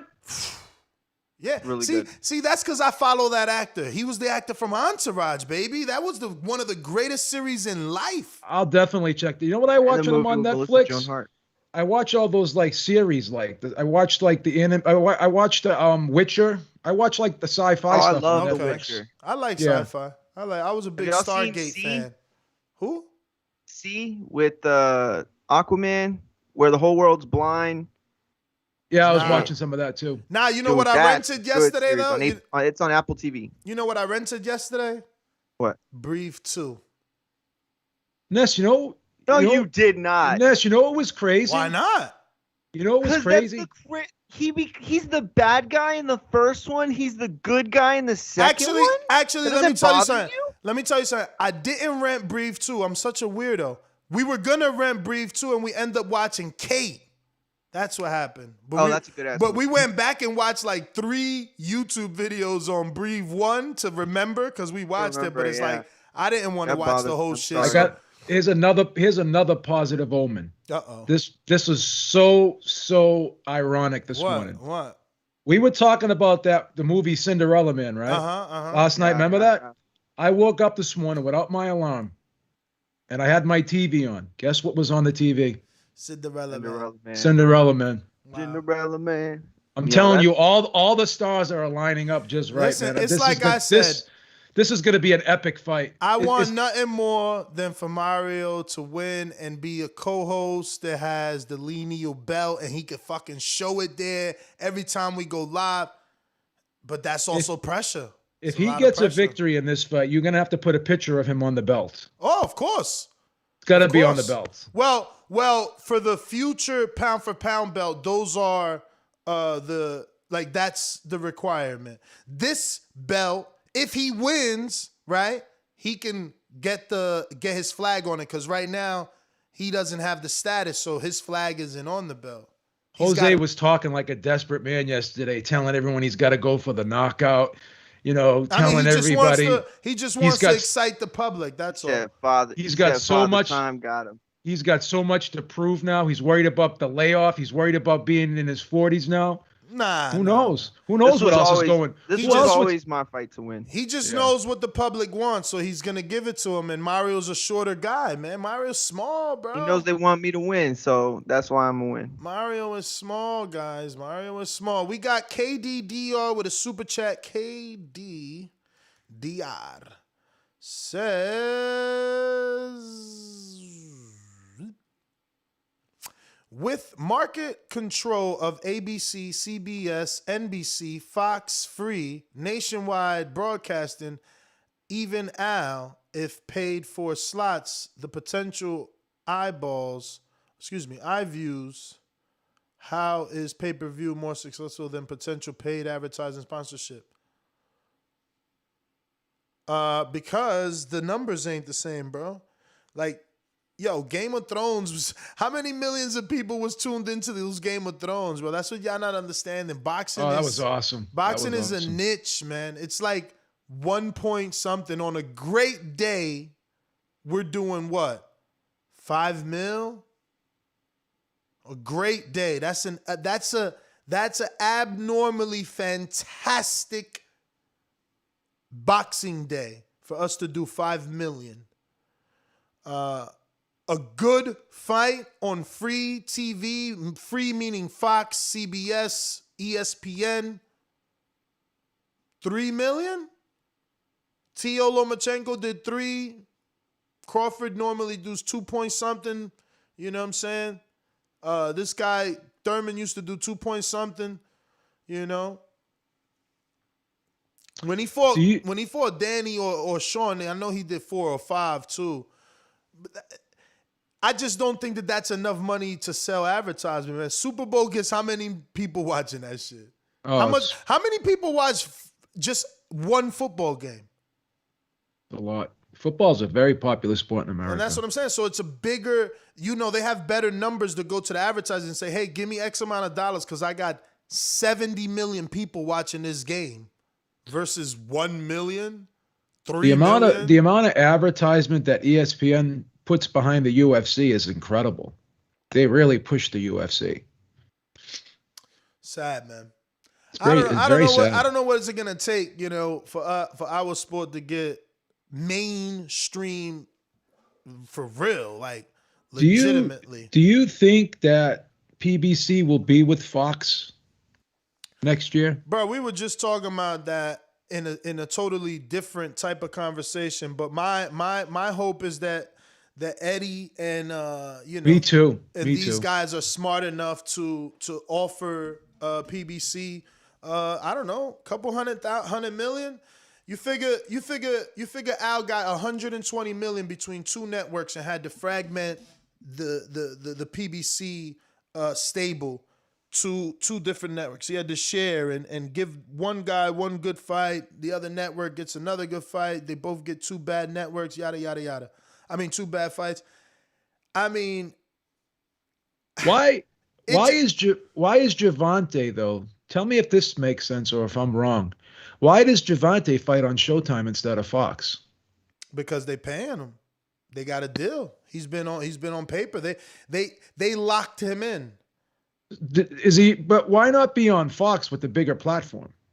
Because they locked him in. To you, does it really matter? You're contracted. No, it doesn't matter if you're getting the money that you want. Yeah, but I guess it's weird that Fox wouldn't be able to overpay, what Showtime is paying. I just think the deal was already in place before Fox was there. You know what I mean? Oh, okay, all right. Tank has been dealing with Showtime for a while. Yeah. And the Fox deal is new. Maybe Floyd has a loyalty to Showtime too because of what they've done for him, and that's that connection right there. He built a huge relationship with Espinoza. Obviously, Espinoza gave him one of the biggest deal of his life. Yeah, that's right, or one of them at that point. And yeah, man, I want that, bro. I want that. I want one app, Beeb. It's convenient. It's more convenient. I'd rather be I like on that the DAZN app too. I'm really starting to like that DAZN app more and more because you know why? Tell me if I'm wrong. They continue to improve the quality of that app very much. The production, the user experience. The user experience is better than ESPN. ESPN for me as a boxing guy, ESPN is too cluttered. It's always difficult to find. I hate it. Oh my God, I said the same thing. I have to literally. It's even cluttered on the boxing portion. Yo, I literally gotta type. If I don't type top rank in the search, I'll never find the fight. I was saying the same thing. I was trying to look at, watch that card because I fell asleep during some of the undercard fights for the Valdez card, and I was trying to find those fights, and it was like trying to find a needle in a haystack. I had to go digging for those motherfuckers. If you don't type in the top search of the little, looper, if you don't just type top rank, that's the easiest way. Top rank, and all this stuff comes out. If not, forget about it, man. It's insane. Forget it. There's so many things going on that app live. So many. Live. It's too busy. It's much too busy. It's too busy. And Showtime, I'm sorry, but they are very hit and miss. No, I'll watch Showtime sometimes, and it's very clear. Listen, playback is great. Playback for Showtime, honestly, is better than DAZN sometimes. But live, Showtime is the worst sometimes. Like, it'll just pause for a minute, and then it'll go live. Like, it won't, like, keep playing. Like, you know what I mean? Like normal buffering. You There's know, nothing one thing good I love about Showtime. Showtime. You can't even pause the live fight for one. If you pause it when you press play, I know. Oh, when you good press point. play, you're not even where you paused it at. You're back I at didn't the even, live I didn't action. even try that, Ness. I've never even done that. Second, here's the Good worst. point. Here's the worst and biggest thing. Showtime, I'm done with them. That's what I'm saying. Yeah, I'm rooting for DAZN to send them some money to whoever's out there. It doesn't matter. Yeah. It could be Salida. It could be fucking DeBella. Because Showtime, Beeb, if I'm watching in my office, my wife can't watch in the fucking in her bedroom. Oh, at least the zone allows you to have two people on at the same time. Bro, I mean, this is Up to it's three. just everything is they're out here to be bloodsuckers now. They're not even. You would think they're like. Let me ask you this, The though. smart thing is to please your consumer, not make them pay for everything. Like, I'm gonna pay for the fight and I don't get a replay. Here's I'm what gonna I pause do my love about fight, Showtime. and it's not when I come back from the bathroom. It's not where I paused it. Like, what the But fuck? here's what I do love about Showtime, and this is just my opinion. They have the best broadcasting crew. I love Al Bernstein. I like Steve Farhood. You know, I like them dudes. They're Whatever. not biased either. I could totally do with the Moras and the Chris Mannixes as long as I'm gonna get to pay $8 and But Mora's and have horrible, on though. demand. He's really bad. But again, I prefer on demand. I prefer so much more that they have to offer. I like when Tony Bellew does those UK cards. He's got a good personality, but he's so goddamn biased, bro. Oh my God, he's so biased. Who? Tony Bellew. Yeah, I mean, but look, he's part of for the UK, and that's what I'm saying. Think about it, right? Like He's got a good personality. I like his energy. I love his energy. He's got great energy, but he's so goddamn biased. So I don't get why DAZN can't take a crack at US again. Like they tried with Eddie, it didn't work. Eddie is obviously focused on the UK. They opened up the UK app now, so they're experiencing that market. Send the money to Al. Put all his fighters, which are American, on the app, and now you got an American fan base. It's very simple. How's this Porter Crawford purse bid gonna play out? If the fight even goes off, because I'm concerned that Porter may withdraw from the purse bid. Why would he withdraw? Well, I heard that nothing's even been sent over yet over there. I mean, I talked to Porter on Saturday at the Victor Belfort fight, and he was very positive. Really? Very, very positive. He went on record saying that, him and his team are ready if they got to go to purse bid, but everything looks good and they're working on it. So, he said he couldn't talk much about it because of that. So he's training. I know that for a fact because his father, I told the audience like a couple of days, his father called me and sent a picture of Sean in camp, and then he flew out to here. So he's training. You got to get Ken back on there. I gotta talk to Ken. Yeah, nah, man. I miss Ken. He's got a lot of new young Ken's one of my guys. favorite trainers. I love Ken. Yeah, he's a great dude. He's got a lot of new young guys right now. So he's actually, shout out to Ken, man. His fighter Malik Montgomery that we interviewed quite a few times that's it. He's on PBC. I think he's one of those September fights you talked about. Malik Montgomery, yo. So already you see the beauty. On the 19th? You see the beauty. Let me tell you, bro. That kid Hendry Martinez almost fucked up his shot with Ken, bro. And look at that, bro. Malik has 8 fights maybe? Already about to be on television. That's how easy it is if you just stay disciplined once you're connected. Once you get with a trainer like a Ken. Crazy, bro. Fighting is dope. If you want to call in, you know the number to call in, 14255695241. Press 1 time. Voice your opinion right here on the Voice of the People hotline. Don't forget, you can also add Nestor Gibbs on Skype to be part of the conversation. If you haven't pressed 1 and you're on Blog Talk, then we don't know that you want to talk. I'm going to go ahead and play this so we could be ready for phone calls. These calls are brought to you by Big Rigs Trucking Agency, experts for all your insurance and trucking needs. For quotes and consultations, visit us at brtagency.com or contact us at 908-943-6918.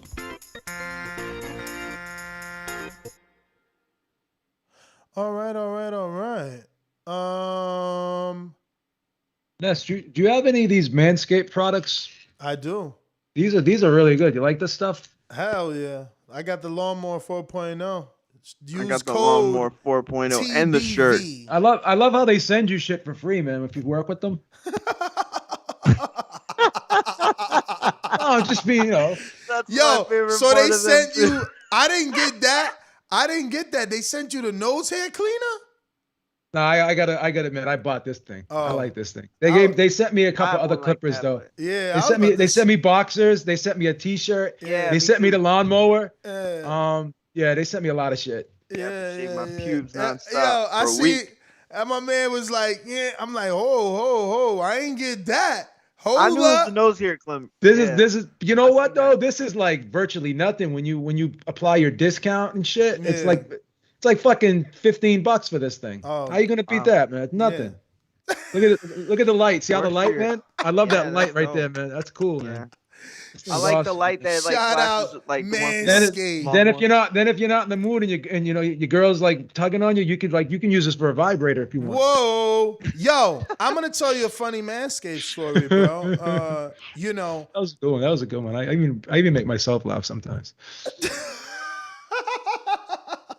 Yo, I'm gonna tell you a funny Manscaped story, right? So the other day, the bell rings. I go to the door. There's a package. I look and it's my son Justin's name, and I'm like, what the fuck? And I read and it says Manscaped. I run to his door. I'm like, Jay, you better had used my code. He's like, I didn't know you had a code. I said, motherfucker, what you mean you ain't know I had a code? You got to keep that money in-house. I think he used my code by mistake. No, he made a mistake. That's crazy, bro. I remember seeing a shipment from him. And he bought the lawnmower bundle, so it was even bigger than just the lawnmower. Oh I'm my like, God. come on, man. Yo, these kids, they don't even pay attention to what their parents doing, man. No respect. They didn't use my code, man. So you guys know, anybody feel sympathy, use my code TBV when purchasing Manscaped. The link is in the description, manscaped.com. Check out TBV. Get that 20% look at the bag off. too, man. Look at the bag. You see the bag? Mm-hmm. Yeah, it's a nice bag. I started keeping my like I have this thing. I don't know if y'all ever seen it. It's like a cape, like you would have at like a barbershop, but it has the ends that like you could stick to the mirror so that you don't get hair all over the sink. Oh, what? Yeah, it's dope. I love it. So I've been keeping my cape in that bag. That's pretty nifty. Fits perfect. Yeah, it's awesome. It's just like a barber shop. But it has stickies and you put it there so the hair just traps. Yeah. Awesome. That makes a little dope sense, I be letting bro. my shit get long sometimes. My beard, I mean. Yeah, that makes actually sense. I like that. Let me go out to Skype. Looking like we got a few callers on Skype. J-Mac, are you available or just listening?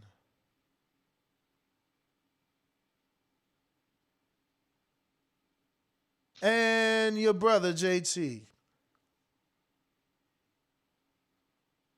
Oh, J-Mac is available. So you hate me. I'm that guy. What you want to bet on? Bet 100,000 on that. Let's bet $1 million. You getting that money, right? Easy. Let's bet $1 million easy. And I for the bread. When I him, y'all gonna say he was too weak on my life. Okay, bow down, bitches. I'm about to handle business. I'ma teach you all a lesson. This'll only take a minute. Got a part in all this passion in my blood. Niggas hating just because. Think about it. Everybody love Bud. J-Mac, where you at? All these niggas hating on me. Shit is whack. So official with it. Only check the stats. Hey, I'm out here trying to get it. Next, I only got a minute. Get ready for the back attack.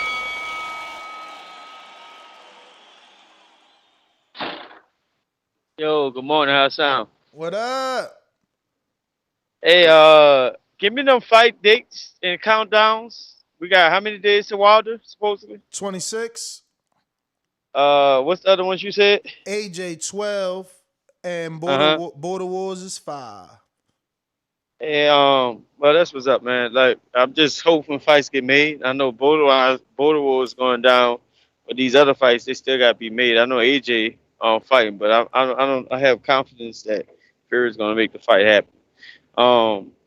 Beef. I think I don't. I heard him say something. I was curious. I wanted to know why his opinion. He thought Sean Porter was going to pull out and what have you, because he didn't get to state it. Because once you say what you say, he kind of went a little hush. But I did want to hear his intel why he think Sean Porter's going to pull out.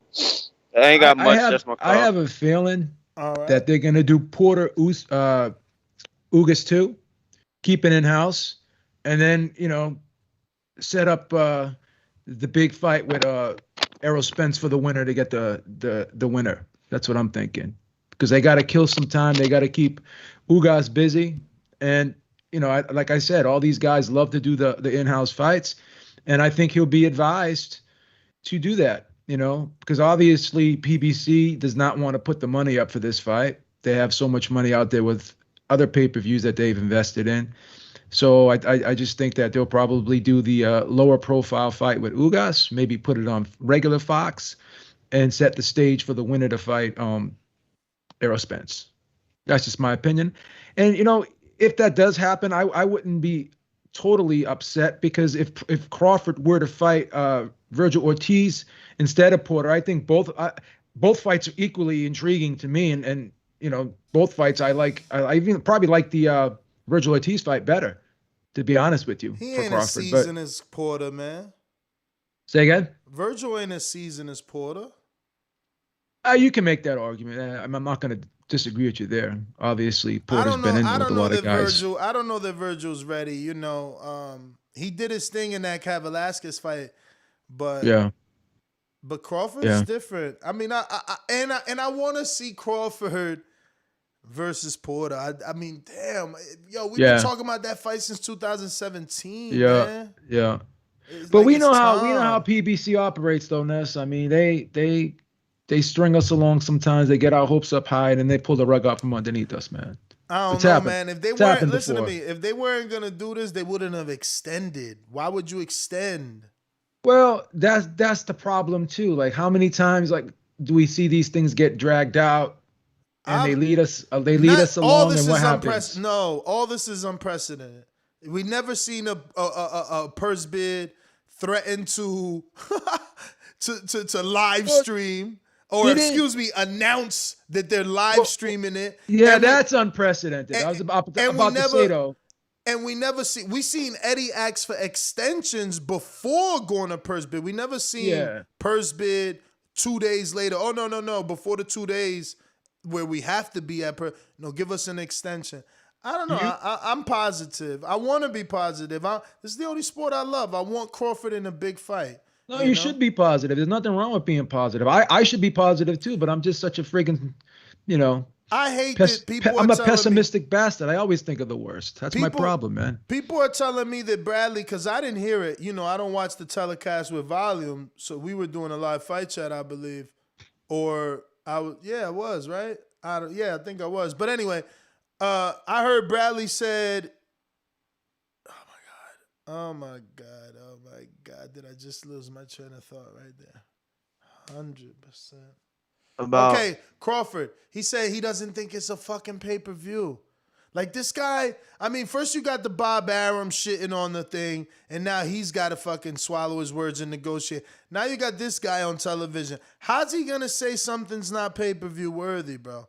What is wrong with this guy, man? How is that? I'm willing to pay for that fight. What is he talking about? How is that not pay-per-view worthy? Come on, man. Bro, the disrespect, man. It's crazy. Is he? But hold on. Can we ask this? And I'm not making this argument. I'm not trying to debate you. What I'm asking is plain and simple. Can we say that he's right if he's going by the standards of his era, where only fights with Pacquiao and Mayweather were on pay-per-view? Bro, he fought fucking Pacquiao. He fought Pacquiao 3 times, bro. That's what I'm saying. He didn't deserve it then. If he's saying Porter and Crawford's not pay-per-view, why the fuck is you beating old ass Casamayor make you pay-per-view worthy? Okay, but the only point I'm making is that to say it's pay-per-view worthy now, of course, 100%. But the bar's been lowered, right? Bro, I mean, I don't want to point at anybody, but that's Mario Barrios, that's not true. nearly as good a fight as Crawford. Bruh. And Sean well, see, Porter, Mario, and that was put on here's pay-per-view. That's here's not the problem, true. The Mario, bar's because always been low. The bar's always been the low. bar was lowered. Then you're going to look at all those other fights that was on pay-per-view that were questionable, and you're going to compare it to this and say this fight's a much better fight than those other ones that was on pay-per-view. So based off of that, you can only compare this to the fights of its era. I mean, I understand what you're saying, true.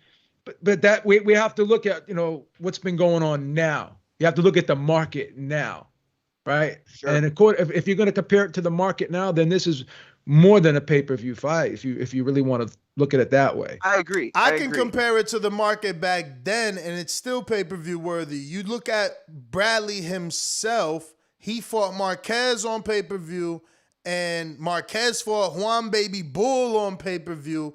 Sergio Mora fought Shane Mosley on pay-per-view. Bernard Hopkins fought Roy Jones on pay-per-view. Like the bar's been low. Yeah, it's been low. That's true. Now, pay-per-view doesn't always mean mega fight either. Exactly. That's true. You're It's right. just another way to pay the purse.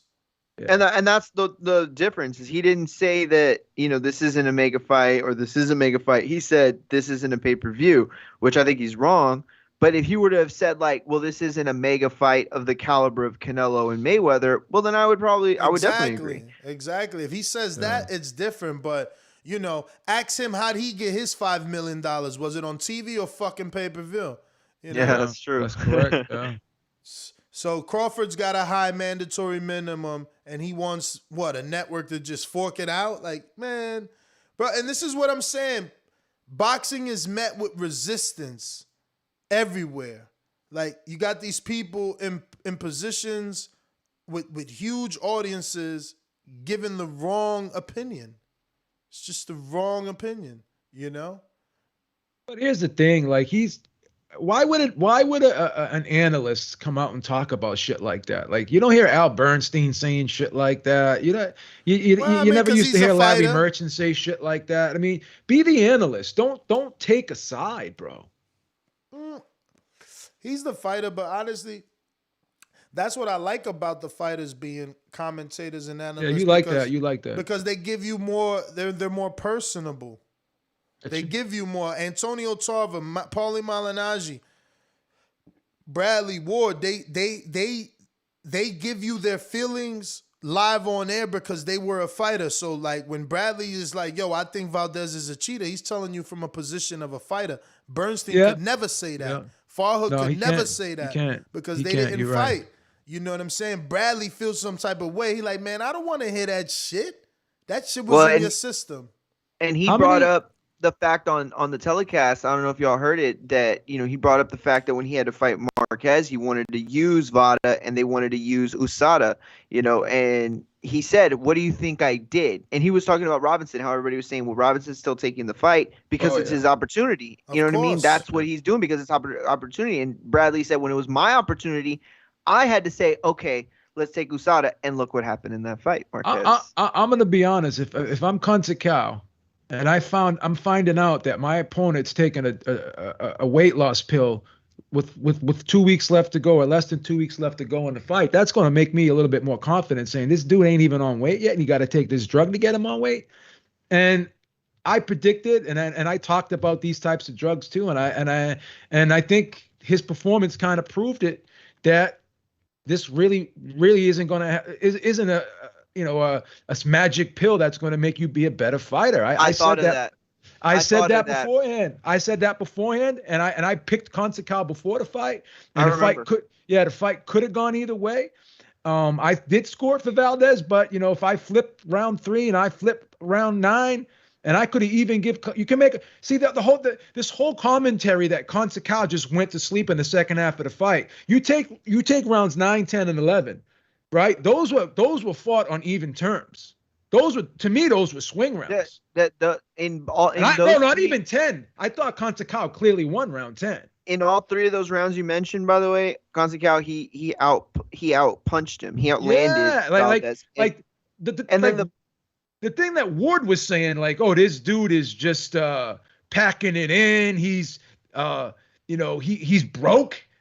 What the fuck did that mean? Like, did he look like a broken fighter in rounds 9, 10, and 11? Come on, man. Like, I just didn't see it. I love Andre Ward to death, but I just didn't see what he was saying. Well, you could talk about who won the fight on points, and then you could talk about who won the fight, in the ring. Because when you talk about like the point that was taken, and you talk about all these other aspects of the fight, like just break it down, who won the most rounds. There is more than enough evidence, or there's more than enough debate to argue for Gonzalez. I think it could have been a draw as well. But the point. How'd you guys have it? How'd you guys have it? I actually scored it for Robinson the first time, and then I had it a draw the second time. How'd you have it, Nuss? Probably had it for Gonzalez, right? I didn't score it. Oh, you didn't score it? Yeah. When I watched that fight and we watched it live, I just never thought I needed to score that fight. Like, yeah. I picked Gonzalez, man. I picked him. Crazy, man. Listen, I'm gonna do a poll. Should I replace one of these fighters with Andre Ward, or is there a better fighter commentator to ask the public what fighter does the best commentary? Antonio Tarver, Paulie Malignaggi, I love Paulie Malignaggi. Timothy Bradley, Roy Jones. Obviously, Andre Ward could be added there. Tarver probably. I would take Tarver out and put Roy. Honestly, I like Roy better than Tarver. Roy but that's is in just there. me. Roy is in I there. like Tarver a lot, man. Oh, I thought you. Oh no, I thought. Ward okay, I'm is sorry. the one out. Ward is not in. I thought you meant. Okay, I'm so sorry. 'Cause Well, then I would I still feel like put Ward Ward is- in and take Tarver out. I feel like Ward is brand new, and Tarver was doing his thing. It's crazy. Tarver got ejected from Showtime for testing positive in the Latif Kayo fight. Yeah. And they stopped him from being a commentator. Never brought him back. Roy tested positive. Mad people tested positive and still gets a commentator. But Roy worked got for HBO railroaded, too, man. and so did Ward. Remember, Ward worked for HBO too as a commentator. So Yeah. I gotta say, Yeah, but Ward even when never I don't tested agree with positive. Ward, I still like how he presents his points. He explains. He's so he level explains headed. himself. That's why he's super level headed. That dude. Yeah. So I am I like keeping Ward. these names? All right, one more time. Antonio Tarver, Paulie Malignaggi, Timothy Bradley, Roy Jones Jr. I would take Tarver out and add Ward. That's just my opinion. If you don't, I still think it's a good list. Wow. And it's so whack that YouTube doesn't let us do 5. Like I only get 4 options. I know. So What is the question? Like, who would you take out, or who do you think is the what best? fighter does the best commentary? Oh, I like Paulie Malignaggi the best. But am I That missing would- an option? Is there another fighter there that deserves more? Sergio Mora. Emmanuel Stewart played that role. Yeah, that but same blow. Some of these blow- guys don't even know Stewart at this point. Sucks. Yeah, but he was a commentator We for going with real. those. Like I he love had that Ness excitement when something happens, and then he had that beautiful artistic way of, explaining the knew sweet everybody signs. was But gonna he pick just was Roy. passionate. Do y'all remember the Victor Ortiz Berto knockdown? Like he was it was great. Man. I loved it. when Oh, he hit him with Nephew. the sucker punch. Yes. Dude, He goes, yes. then he goes thank like this, you. Mario. He's like, I haven't oh. remembered that, Beeb. That was so. He couldn't even. so much for that. He goes like this. Yo, Ness, I got right? the line, and Mario is not a favorite. I got the official line. Mario Jose is 115, and excuse me, Jose is a minus 115. Mario is a plus 115. And So, like I said, that's virtually even money, Ness. Come on. but they're still a favorite. They're still a favorite. Technically speaking, the minus Rightfully money is so. the favorite, bro. But Jose opened up at a 6-1 favorite, and he got bet all the way down. Look at this. I think he was at 11-1 at some point. Yeah, right. Look at these guys. I remember they were saying 9-10 to 1. You did Jose a disservice by having me come on and do an objective breakdown. No, that was great. That's one problem. That was number great. Two, That number was two, great. you replayed that Cruz fight. That was a horrible move. No, right? all that was perfect. Then you It's did the build poll. up. That was another horrible move, right? Build up. This is all that is. Now they want him to be dethroned. But The you're gonna question have to is- sell all that Jose stock at the end of this fight, man. And that's the thing. Gonna go Can bankrupt. You're gonna go Mario bankrupt, Ness. do it? That's the question. Can Mario do it? All that did was build it up. Now This is the now best they're backing version him. of Mario, and we could possibly be. Let's This is hope. the best version of Mario, and we could possibly be seeing Let's hope. a less than best version of Jose. Yes, I think Let's that's an. hope. I think Let's that's Right? a very. Like I said, very- the boxing gods are looking down on this fight, and they're gracing Mario with Thor's hammer right now. Bro, Mjolnir. people are gonna be shocked at how I use my legs. I'm just gonna say that. That's the only thing I'm gonna say is people are gonna be shocked at how much better I use my legs because I worked really, really hard on two things. I'm betting on Mario, shoulder man. stamina and leg stamina to be able to throw a million punches and to be able to stand in in a squat position, get low, pop up throughout. That's the 3 biggest rounds. thing right there, Mario. Is you bending your knees. I love it. Yeah. You weren't bending your I knees worked before. really hard to do that. No. And honestly, past like the first half of the first round, I could feel my legs so heavy because that's the thing. Like I've squatted up to 500 pounds before. Like I've had very strong legs, but they don't help at all in a fight. Like Just I mean, sit they down, just Mario. go away. Bend your knees. Bend your knees and sit down. Don't stand straight up, man, because you exert more energy when you stand straight up. That's all. All right. That jab is going to be sailing over Mario's head all night. It's probably going to be glancing. It's probably going to be hitting him on the hairline. Probably going to be grazing his hair. Those punches won't even count. You can't count punches to the hair, Ness. All right. Mario's defense is earmuffs. Remember that. He's going to try and cut the distance with his ears. Like, oh. Mario's defense is like Captain America's shield. You can't penetrate it. He's going to have to do more. Can't penetrate it, Ness. It's got the adamantium defense, man. Oh shit, that was a good one. Vibranium. He's got the vibranium. Damn, I should have vibranium dressed like defense. Captain America for the weigh-in. That would have been hilarious. Gonna have to do more than just come in with them high guard earmuffs, man. Do another poll, Ness. Who's? I bet you like Mario's gonna be 90% now over Jose. He was like 70% yesterday. Listen. I'll tell y'all. I don't want to ruin Mario's chi going into the fight. He starts getting a false sense of confidence that he's an A side, and look, he got knocked down in the last fight for believing in his power. He needs to just a push. That man shoved me like I was a linebacker, and he was. The O-line. And then Jose's talking about going to bars and drinking and stuff. And come on, man. He's not ready for this fight. He's on vacation. I'm in fight camp. That's the difference. No, I'm playing. I expect a very good version of him. I do. But and I like the trainer too with Doomy. That's great right there, man. Jose's got yes men around him. The Mario's trainer got, like, he guys hasn't who are gonna even tell got him. with yet. The trainer he hasn't even got with yet. No, we've had a lot of Skype consultations. Don't worry about that. Those count. I hope, man. Yeah. 5 days, bro. 5 days. Tick tock. Tick tock. 5 days. Oh, look at this guy. Exactly. Right now, Paulie Malignaggi's in the lead at 51%, and he can't even get back on, man. Nobody, They railroaded him, man. Yeah. Oh my God, did they railroad him? I was so mad what they did to him. Yeah, man. So mad. He said some questionable things, though. You can make that argument. You can make that argument. But that's the thing. At least they're I don't fair. remember. What did he say next? No, not tell me what he said, but what was it? What was the subject? I don't know the exact context, but he said that the era of the black fighter is over. It's the era. Yes, I remember. It's the era of the Eastern European fighter. Yes, I do remember that now. Yes. Yeah, I agree with Beeb. It's such a weird subject. I don't even want to say how I feel.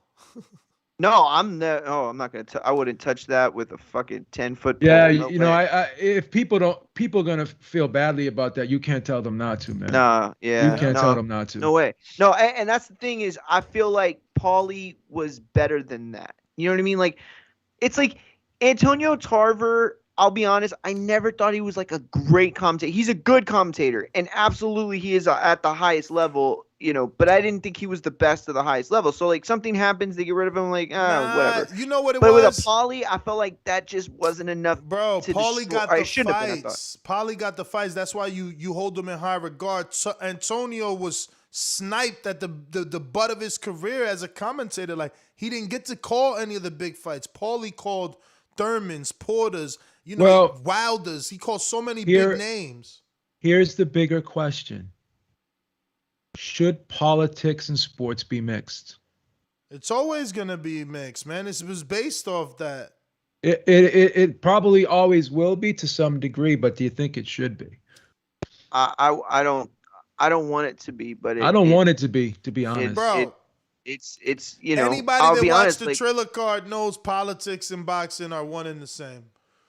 That shit yeah, was I mean, there's insane. a reason why Trump, there's a movie called The Great White Hope or The Great Exactly. White Hype or whatever it's Great called. Like, White there's a Hope. reason why that movie exists. You know what I mean? Because the black versus Mexican, the white versus black, or the Irish versus Mexican, like those Puerto Rican versus Mexican, like those things sell. Like, people root, and to me, a lot of times it feels the same way as like I root for the Cowboys and somebody roots for the Eagles.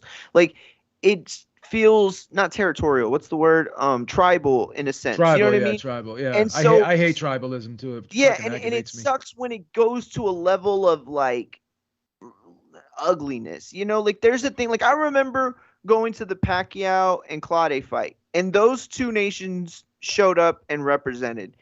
And the only people that got into a fight that night were Mexicans against each other. Like, that was the whole night. Like, the you know, the two countries didn't fight each other. They, at least not in front of me. And they weren't being disparaging or ugly, and you know, they were rooting for their guys. So like, to me, it's like no issue to root for your, you know, heritage or ethnicity or whatever. It's just like when somebody starts taking it to an ugly place, it's like, yo, that shit there ain't no use for that. It's no good, yeah. But I don't think Paulie did that I think we got a intentionally. counterpunch. I don't know. J-Mac, am I right?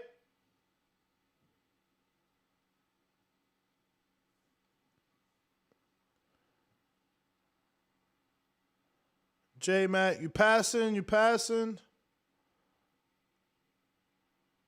All right. All right. We got Mario. Check that blog talk for me. We're gonna go to James Payne Lethal. Uh-oh, it's fight week for James. What up, champ? Are you available? Before I go through the motions here. James. James Payne is my name, partner, how about you?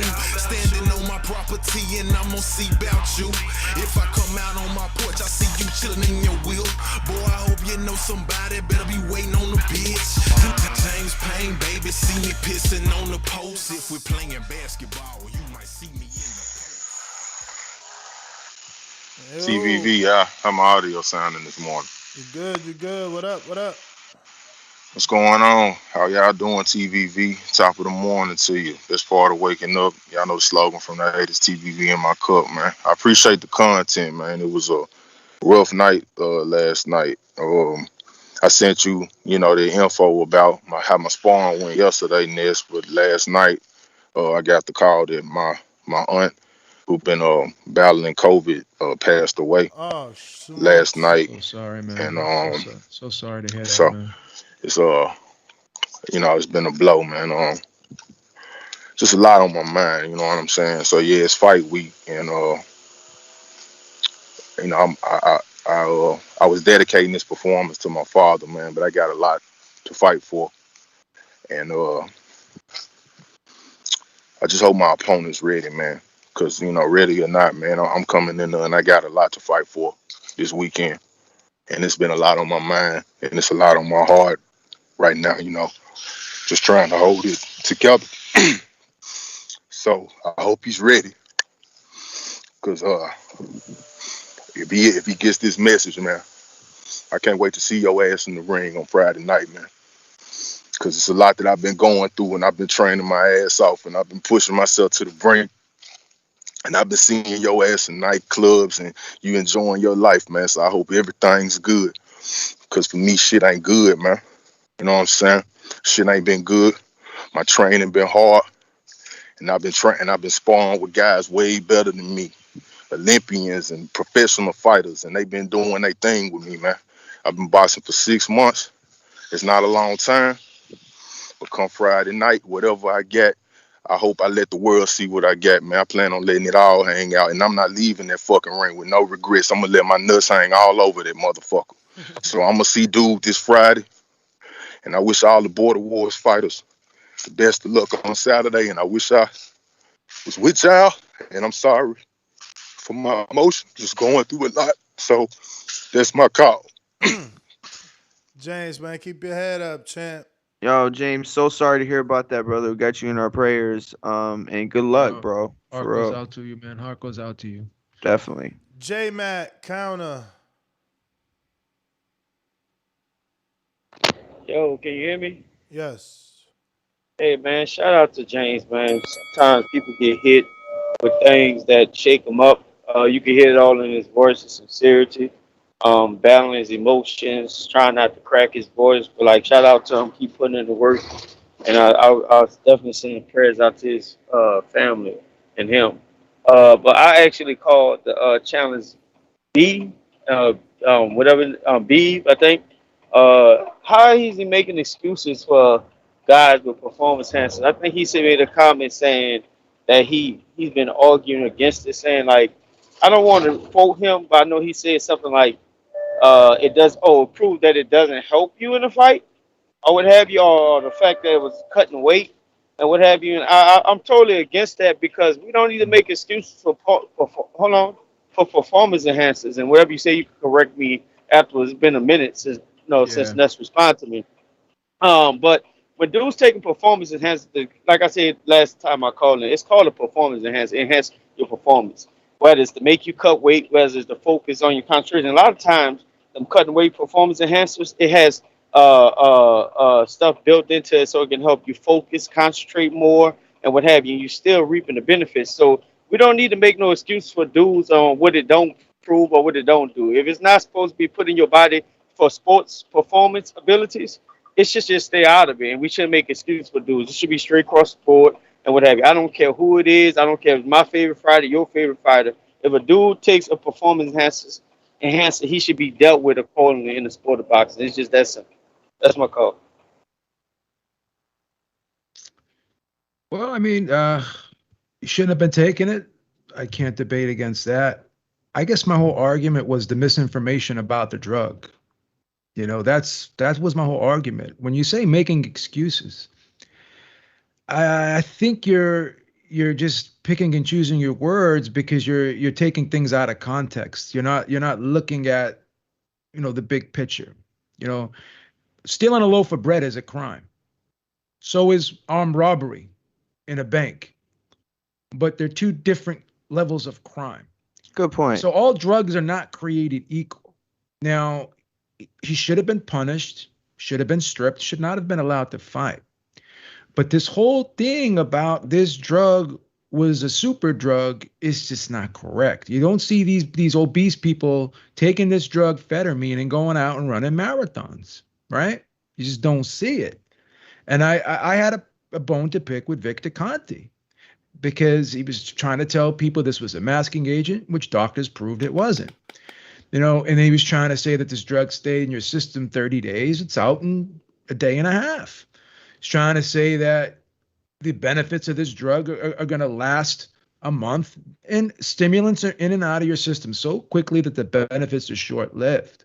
So I'm just clarifying what the drug is. And my problem is all the virtue signalers who have all this problem saying, oh, well, people can die in this sport. Yeah, but you know what the biggest problem is? There's three big problems, and I talked about it in one of my videos, is all you got to do is look at that Flores Jr. fight and how he was allowed to continue fighting when he couldn't even defend himself any longer. I'm more mad about something like that than someone taking a diet pill. I think that is more dangerous. I don't like these day before weigh-ins when you're giving these guys a false sense of security where they can drop 25, 30 pounds and then in 36 hours, expect to get everything back that they lost. I think that's dangerous. I don't like these crazy mismatches when you got a guy who's a world champion fighting a guy who's a 20 to 1 underdog.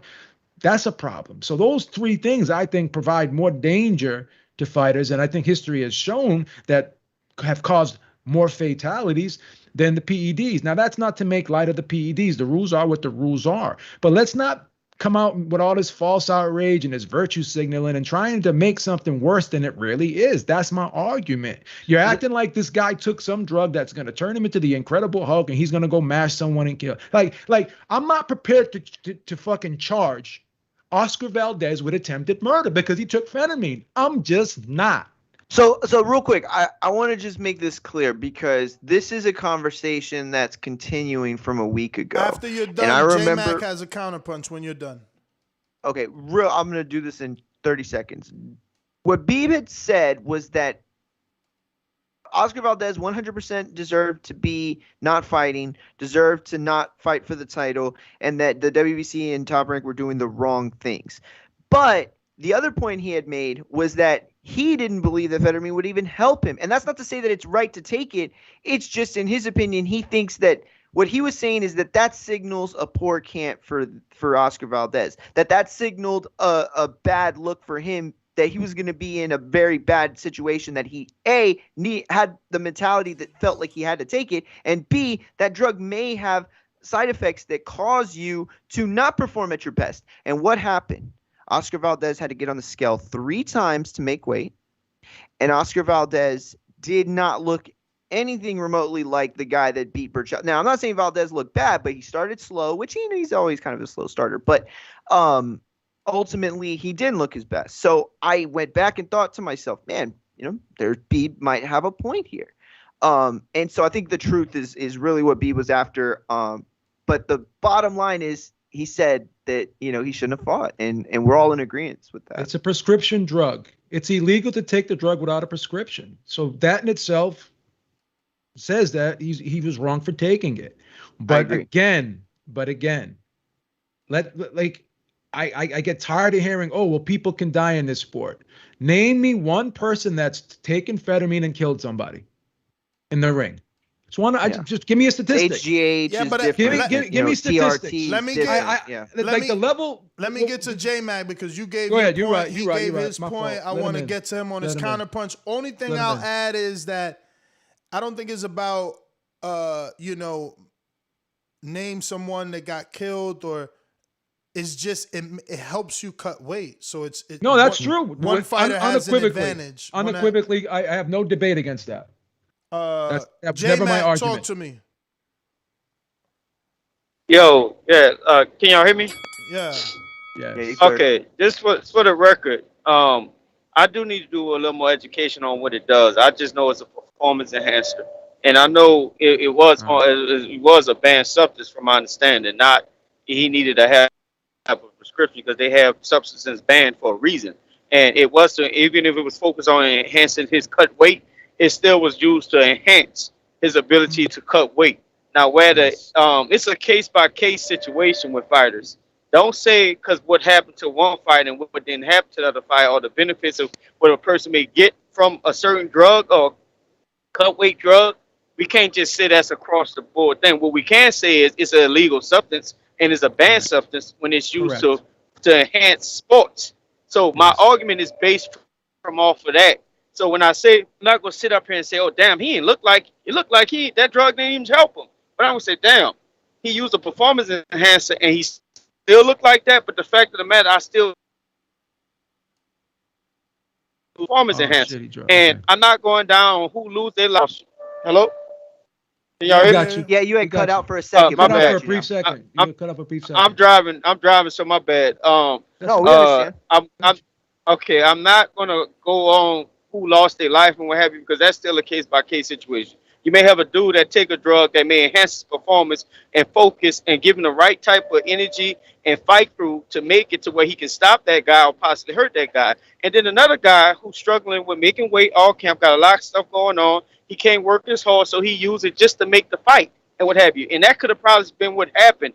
I'm just guessing, but you know what I can't guess on? That he popped 30 for a performance enhancer. That's my call. Real quick, I can't disagree with anything he said. I can't disagree with anything he said. I don't disagree with anything he said, and also I want to reiterate the fact that I'm glad he did that super chat, because that's what we need. We need to continue to pump up the main point, and the main point is any cheater should be subjugated to the exact same kind of punishment all around the board. That said, there are people out there like myself, like Beeb, who do have an interest in the physiology of all this, in the biology of all this, in the chemistry of all this, and the science. People don't know this about Beeb. If you hadn't been listening from TBV for the last few years, but Beeb is an accomplished athlete. I mean, Beeb is probably one of the greatest amateur athletes I've ever known. I mean, he year-round keeps his body weight at ridiculous levels that bodybuilders strive to keep at during in-comp. You know, this is a guy who knows a lot about steroids, a lot about health, and just the, you know, biochemistry of it all and the way that things react. He's taught me a lot over the years, and he's helped me to be a better powerlifter, a better bodybuilder, and just a better athlete. So, you know, there's this interest that we have that other people might not have. And then it might sound like excuses when really I just want to know if that thing works the way that they say it works. I just want to know what it does. And if it's even if it's on the banned substance, it's cheating. That's it, regardless. But if he's taking something that doesn't even help him and may hinder his performance, then that's something I want to know too. And he should still be subjugated to the same punishment, regardless if he's taking a performance enhancer that helps or doesn't help. It's on the ban list for a reason. The WC fucked up when they said, we're going to use VADA. And then VADA said, nope, this is a banned substance. And they said, oh, you know what? We're going to use WADA because it's going to let the fight go on. That's bullshit, and that needs to be highlighted the most. Well, in fairness, you can't really be mad about the fight going on because all the commissions generally follow the WADA protocol. You know, generally, I say. But what you can argue is WBC should have stripped him. At the very least, he should have been stripped of his title. You know, so.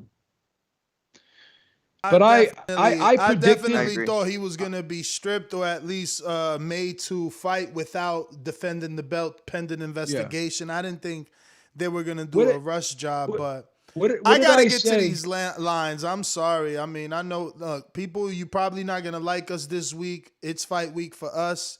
It's Border Wars. And, you know, it's going to happen like this. You know, we're doing fight week. Bro. How they got Sean Mission Impossible Jones an underdog over Smoke 'em Out Jay? This is crazy right now. They got Sean Mission Impossible from Houston a plus 115 and Jay, who's got one fight and one win over Supermax, is a minus 115. Someone must be in his camp watching the sparring sessions. That's all I can say. Yo, Vegas lane heavy right now, B. Listen, Jordan knocked out Chris Vega and beat Chris Vega. That sounds like a porn star. and beat Twin from Orlando. And he's even money with Show Kid, Mario. I love that name, Show Kid. That's an awesome name. Even money with Show. Even money. Yo, they disrespecting me. Even money. What you mean? They giving you credit. You got to win over Show Kid, who's but they've given him the better odds against his opponent. Well, actually, Jordan hasn't fought in a while either, I guess. No. What was Jose's last fight? 2019. Who was it against? Unify. I mean, the champ, ring champ. Cruz. Eric Cruz. He's coming off a loss, in my opinion. He's coming off a loss. He set me up for that. He's coming off a loss, in my opinion. Coming off a loss. Yo. We did a poll on that too, Mario. Like 90% of the people thought he lost that fight. He got robbed. He got robbed as an underdog. Everyone was saying he lost it. And people were calling in. And you know what Ness was accusing him of? Oh, you must be a long-lost cousin or something. Oh, you had Thanksgiving dinner over his house one day. He was coming up with all these excuses why people picked Cruz as the victor in that fight, man. Bro, he got robbed as an underdog too, man. I mean, you know what Ness said too? Said the camera angles made it look like he lost the fight, man. What's next, man? Bro, there was a magic show going on behind the scenes in the stands, and people were and the judges were getting distracted watching that. I mean, how many excuses are you going to make for this kid, Jose? All right, but that was a loss. That was a clear loss. You seen it? There, Supermax was a plus 900.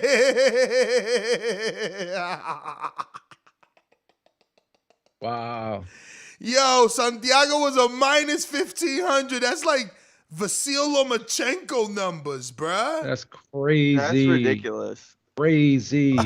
I'll put $1 on that. I would have put. Yeah, that's screen share crazy. these. Especially because if you think about, well, I'm not even gonna get into it. What does it matter?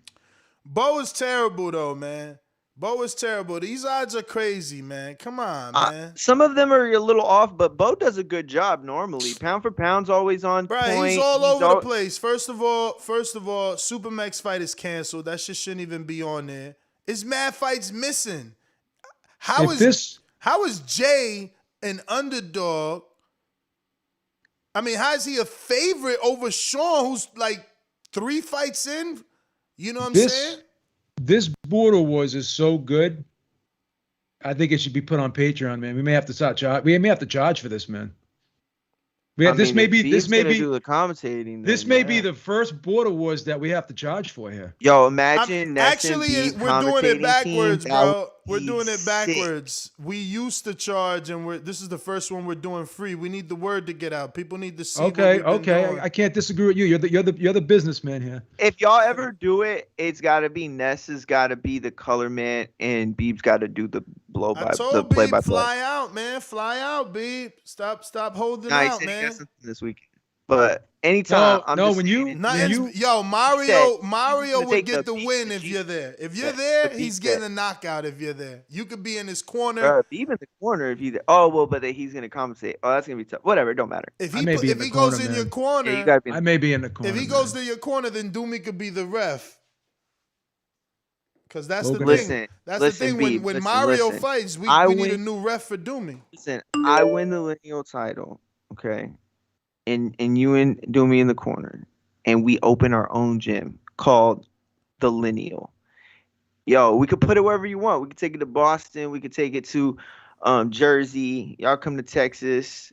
It don't matter. But we can open up. We could open up a franchise of gyms. What part of Wisconsin is this going? What is this? What's the Watertown? Watertown. It's you can use 2 different airports. You can use the MKE. So Milwaukee from Milwaukee. Yeah, you can use the MKE airport code, or you could go to Madison. Yeah, nobody fucking told me that. Yeah, but Madison is further out. No, it's not. Yes, it is. Oh, then that's not the one I'm talking about. My bad. Somebody found that private one. It's like 15 minutes away. Where does the airport take you? To Dexter? Nah, it takes you to Milwaukee. Yeah. Oh, so Boston, Boston and Milwaukee? It's like almost an hour from there to Watertown. So, yeah. Boston and Milwaukee. That's why I had to get that. Spend some of that. Spend some of that money you got tucked away, man. You got to splurge on yourself every now and then, man. Take a nice flight. God, these plane tickets are nothing, man. They're cheap. Really? Oh, that would be great. Show up, man. I got 3 headsets. When you invested in crypto, 9 years ago, like Beeb. Damn, it's only a 2-hour 45-minute plane ride too. Wow, that's amazing. I think it's more for me. Let me check my flight. I think my flight is longer for you for sure. Yeah, I'm 3 hours away from you by plane ride. This plane ride may be like 5 hours for you, Ness. Yeah, that's a long. Because you on the bottom side. Shit takes forever. And Beeb's. I got travel time. Oh, I got 2 hours and 50 minutes. Yo, I don't. This might sound stupid, but I just want to bring it up because it's been bothering me this whole time. Brandon White said, "You know what? I'll wait for Untitled. Never mind.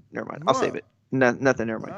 Save it, Mario. Don't let these guys get in your head. I'm gonna save it because he brought up something really funny, but at the same time, I'm starting to think about it. I'm like, damn, that's a good point, but no, I'm gonna save it.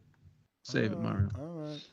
Don't give these guys nothing. Show me a link. That's hilarious. Mary Ross has been killing it in the chat all day. Yeah, man. Show me a link, Mario. Show me a link. This is going to be the best Border Wars ever, man. Ever. JT, are you available now? JT in the place to be. Keem in Florida. All my work is working. All right, who we got over here? Anybody on Blog Talk, you got to press 1. There you go. We got Hawk in Maryland. What up? Hello. Yo, what's up, fam? How y'all doing today? TBB #1. What up, Hawk? Ain't too much, bro.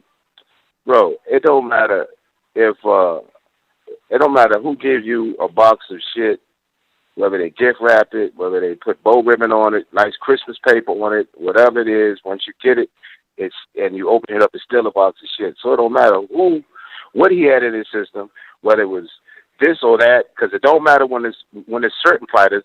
So it don't matter what he had in his system. And on top of that, he got his ass beat. I didn't see him win that fight. One of those judges got there with the scorecards already in his back pocket filled out. There's no way he saw that fight with the dude only winning 3 rounds. Dude won like the first 6 rounds in that fight. And maybe he didn't take an enhancement thing that makes him stronger or faster, because he got his ass beat. Period. He got his ass whipped. He looked like he got his ass whipped, and he should feel like he got his ass whipped. But in my opinion, it don't matter who gave you that box of shit. It's still the same. It's still a box of shit. He should be dirty, and it don't matter what he was dirty with, how potent it was, or what it was supposed to do, because it obviously didn't help him because he got his ass beat. But I get tired of the Ben double told you it wasn't standards, going to bro. help him. But that's my call. I really can't hear you. What you say? No, I said Ben told everybody that shit wasn't going to help him. I told him it was going to hurt him. That's what I said. I'm not saying he should have taken it, but I'm just saying I knew it wasn't going to help him. I told everybody that. Right, but the point of it being anything, whatever it was, it shouldn't be nothing in the system. No, you're right. I'm not going to argue against that. I'm on board with you 100% with that. Huh?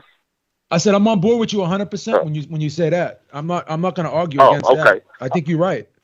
I'm with you. Oh, okay. Well, that's my argument, man. That's my call. That's my argument. I don't see no difference. You know, there's no difference in it. It's not supposed to be there. Fight clean, bro. Fight clean. I mean, that's right. boxers been doing it for years, fighting clean. All right. But that's my call. All right, yo, guys, did you see the whole McGregor and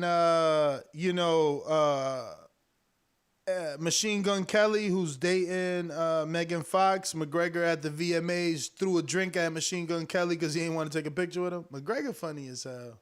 Are you serious? Is he the best villain or what? I don't like McGregor, man. Bro, see? And that's why people He's buy got him. a great Vince McMahon walk. I'll say that. Bro, my man's out here, bro. But he's the only dude I know never gets arrested for his aggravated assaults in public. Gets away with everything, man. Everything,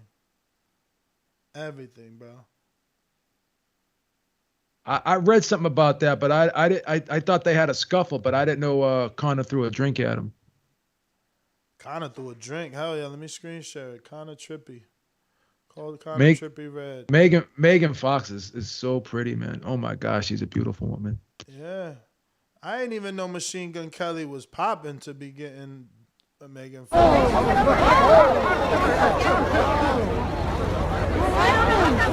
Shout out Antonio Tarver with the video. Look at that's Machine Gun Kelly. He tall and skinny as hell. He's your height, Ness. They setting up the next celebrity fight right there. Look at Megan Fox. She really had her hand on her heart, like, oh my God. Oh, is that Ashanti with Megan Fox?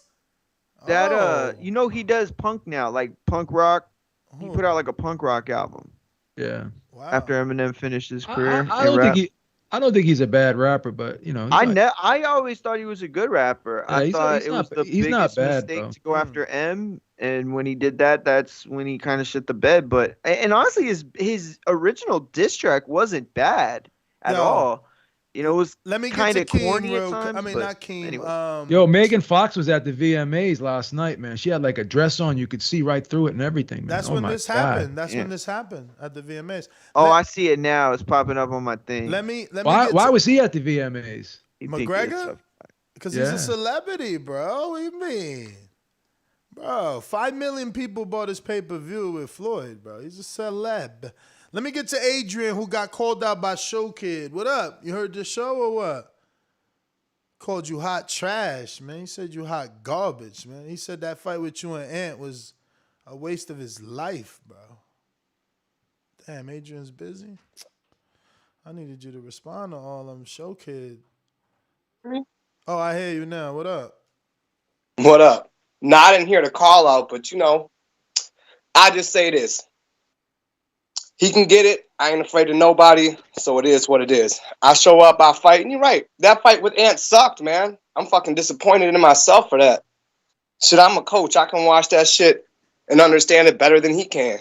But, I mean, if you're going to talk shit to me, you're a quitter. You quit on your stool. Ooh. You said no mas. So, I mean, coming from somebody who quits, I ain't worried about it.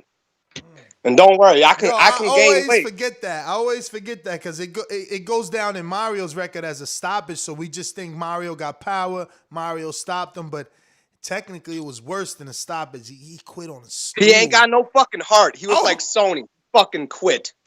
So it was fucking keep that real. Don't do that. Sony ain't been back since, man. Where he at, man? But all I'm saying is, if you gonna talk shit, you can't be a quitter. I showed up every time. Yeah, I had a boring fight, but listen, Ant didn't fuck me up. I ain't got no bruise. I ain't got nothing. We both fucking shit the bet on that. You fight, went the distance, baby. But You at went the end the of the day, distance. That matters for something. It was a bad. You could blame the style matchup as much as anything else. You know, like I think once now that y'all know each other a little bit more, it would be better. I want to counter punch. I'm picking you in the rematch. I'm picking you in the rematch, man. It was the I'm game picking plan. you in the rematch. It was Let's get this rematch done for the next one. It was the game plan, man. I wanted to counter him. I thought he was going to be more aggressive. I watched the wrong fights. I should have watched Marvin's fight where he beat him. I watched a lot of fights where Ant was aggressive, lunging with that left hand, and I was counting on that shit. And he didn't fucking do it. And I didn't switch up the game plan in time. Just know, I'm building my weight up. I was just at the gym. I'm 179 pounds. I'm going up to find Ant for my rematch. I'm going to fight him at a weight that he's more natural at. I'm looking for him. I want that get back. Showkid can get it too. I'll go up and wait for him too. But he's a quitter. So he can talk all the shit he wants, but he fucking quit. And he quit to fucking Mario. Okay? No disrespect, Mario. He's not the hardest fucking left hand. But technically, as a boxer, Mario, you're very flawed, but you got power. So respect to that. And you got fucking heart. You get knocked down and you get back up and keep fighting. Showkid don't fucking do that. He quits on the fucking stool. And he lost his tooth. Damn. So it is what it is. There's a lot of people. There's a lot of people lying in hospital beds right now that didn't think Mario was that much, but they found out the hard way. That's right. Listen, exactly, and that's all I'm saying. So if Showkid wants it, we can get it on in the future. But you know what? He might have to wait, man. If I can get Ant before him, I want Ant real bad. I need that rematch. I mean, how do you get Ant though? If Ant beats Marvin, you know he ain't gonna look for you. He beat you, and now he got belt. Like he got the belt. So Ness, you gotta start doing Border Wars press conferences, man. Marvin. That's if he beats Marvin. That's a very even fight. That's gonna be fire because Marvin is gonna bring it to Ant's front. So I want to see how it goes. That's what I'm telling you. So you saying you want Ant off the loss? Hey, off the loss. Now, if he wins, I know I'll go through Showkid to get to him. Whoever the fuck I have to. I don't care. Showkid a big name in this community, yo. Yo, can I say this real quick? I'm a motherfucking boss in this community. Border Wars is better because of me. People need to realize that. I'm only taking off from fighting to make shit better for you guys. You're bigger names because of me. I don't think anybody disagrees with that. I'll say this though, because I didn't want to step on Adrian's call, but let's be real for a second. How many people don't quit when they have their tooth rattling around in their mouth? Oh, like here you go. This is why you're not a killer, because you always got to be sentimental, man. I'm saying this. You can't take the side of your opponent, man. I'm trying to explain to B. Ness, we want to win. We want to win. We don't want to end people's lives, Ness. We just want to win. The point I'm trying to make is that it's really my power more than anything else, because he got his tooth knocked out in the first round and didn't quit. And then in the second round is when I knocked the other half loose and he could feel it rolling around. And that's when he was like, no mas. So like he fought with the broken tooth. You know, it wasn't the tooth. It was really my power. I mean, how many people you know can get hit by Stormbreaker? At get the hit by end of the day, Stormbreaker and he still stood on stand the up to that. stool, looked across at you as another fucking man, and he quit. That's fucking different. That's a different mentality. Listen, you're going to have to knock me out to beat me. Okay? To beat me down, to make me quit, you're going to knock me out. I'm not quitting. I'm never quitting to another grown-ass man. I would never sit on the stool, no matter how fucked up I was. I would go out on my shield. Yo, be careful. Be careful. What about an orbital bone? What about an orbital bone? I was just about to fracture? say that. Be careful. Remember the Daniel What if we get you an Dubois orbital bone? and What the, if we break a and the rib? Billy We have Joe to save you shit, from man. yourself, man. Okay, bro, but we talking about 16-ounce gloves and headgear, bro. If someone breaks That's a good my point. That's a good comeback. That's a good 16-ounce comeback. gloves, you think I'm gonna be awake? 16-ounce But gloves. Mario is sleeping people with these 16-ounce gloves, man. He's sleeping people with these gloves. It won't but go to nobody went 18s, to I heard. sleep yet. Nobody went to sleep. Yeah, let's be Nobody real. went to sleep. Dr. Mafungo went to sleep. I was there. That nigga's eyes were in the back of his head. Okay? That dude, Supermax, went to sleep for a moment. And they had to be helped up. Mario's retiring, guys, though. He's Doctors retiring, aren't letting my opponents go to sleep out of fear of concussions. They're trying to, but they're like, "Hey, wake up.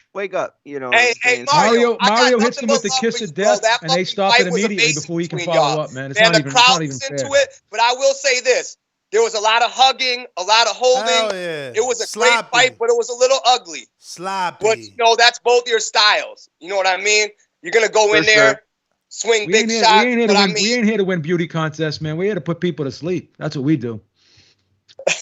You make them quit on the stool. So, man. That's what we do, man. We torture people, man. Put them out of their misery. He coming to my hometown. He can see me talk all the shit he wants. But no, that if he wants that smoke, he can get it. We can find the weight class. I'm showing up. I'm going to show out, win, lose, or draw. I don't care if I win, lose, or draw. I like fighting. I told y'all that. I do this shit because I love it. Not because I'm trying to prove something to myself. I run a boxing gym. You know what I'm saying? Like, I do this shit because I really love this shit.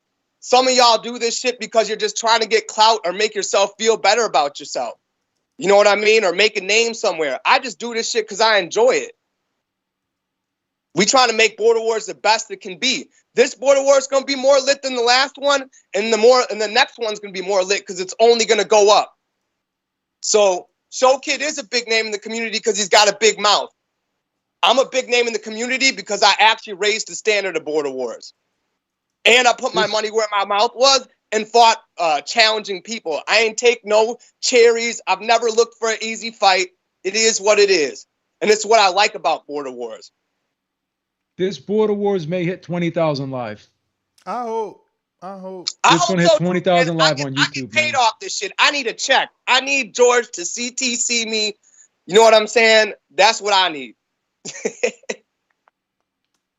Y'all paying. If you score a knockout in your next fight, I'll give you $1,000. This is my new logo. Whoa. I'm going to give you $1,000. If you score a knockout in your next fight, I'll give you $1,000. $1,000. I'm just saying. Listen, Show Kid pays to do Border Mario can't get no knockout, man.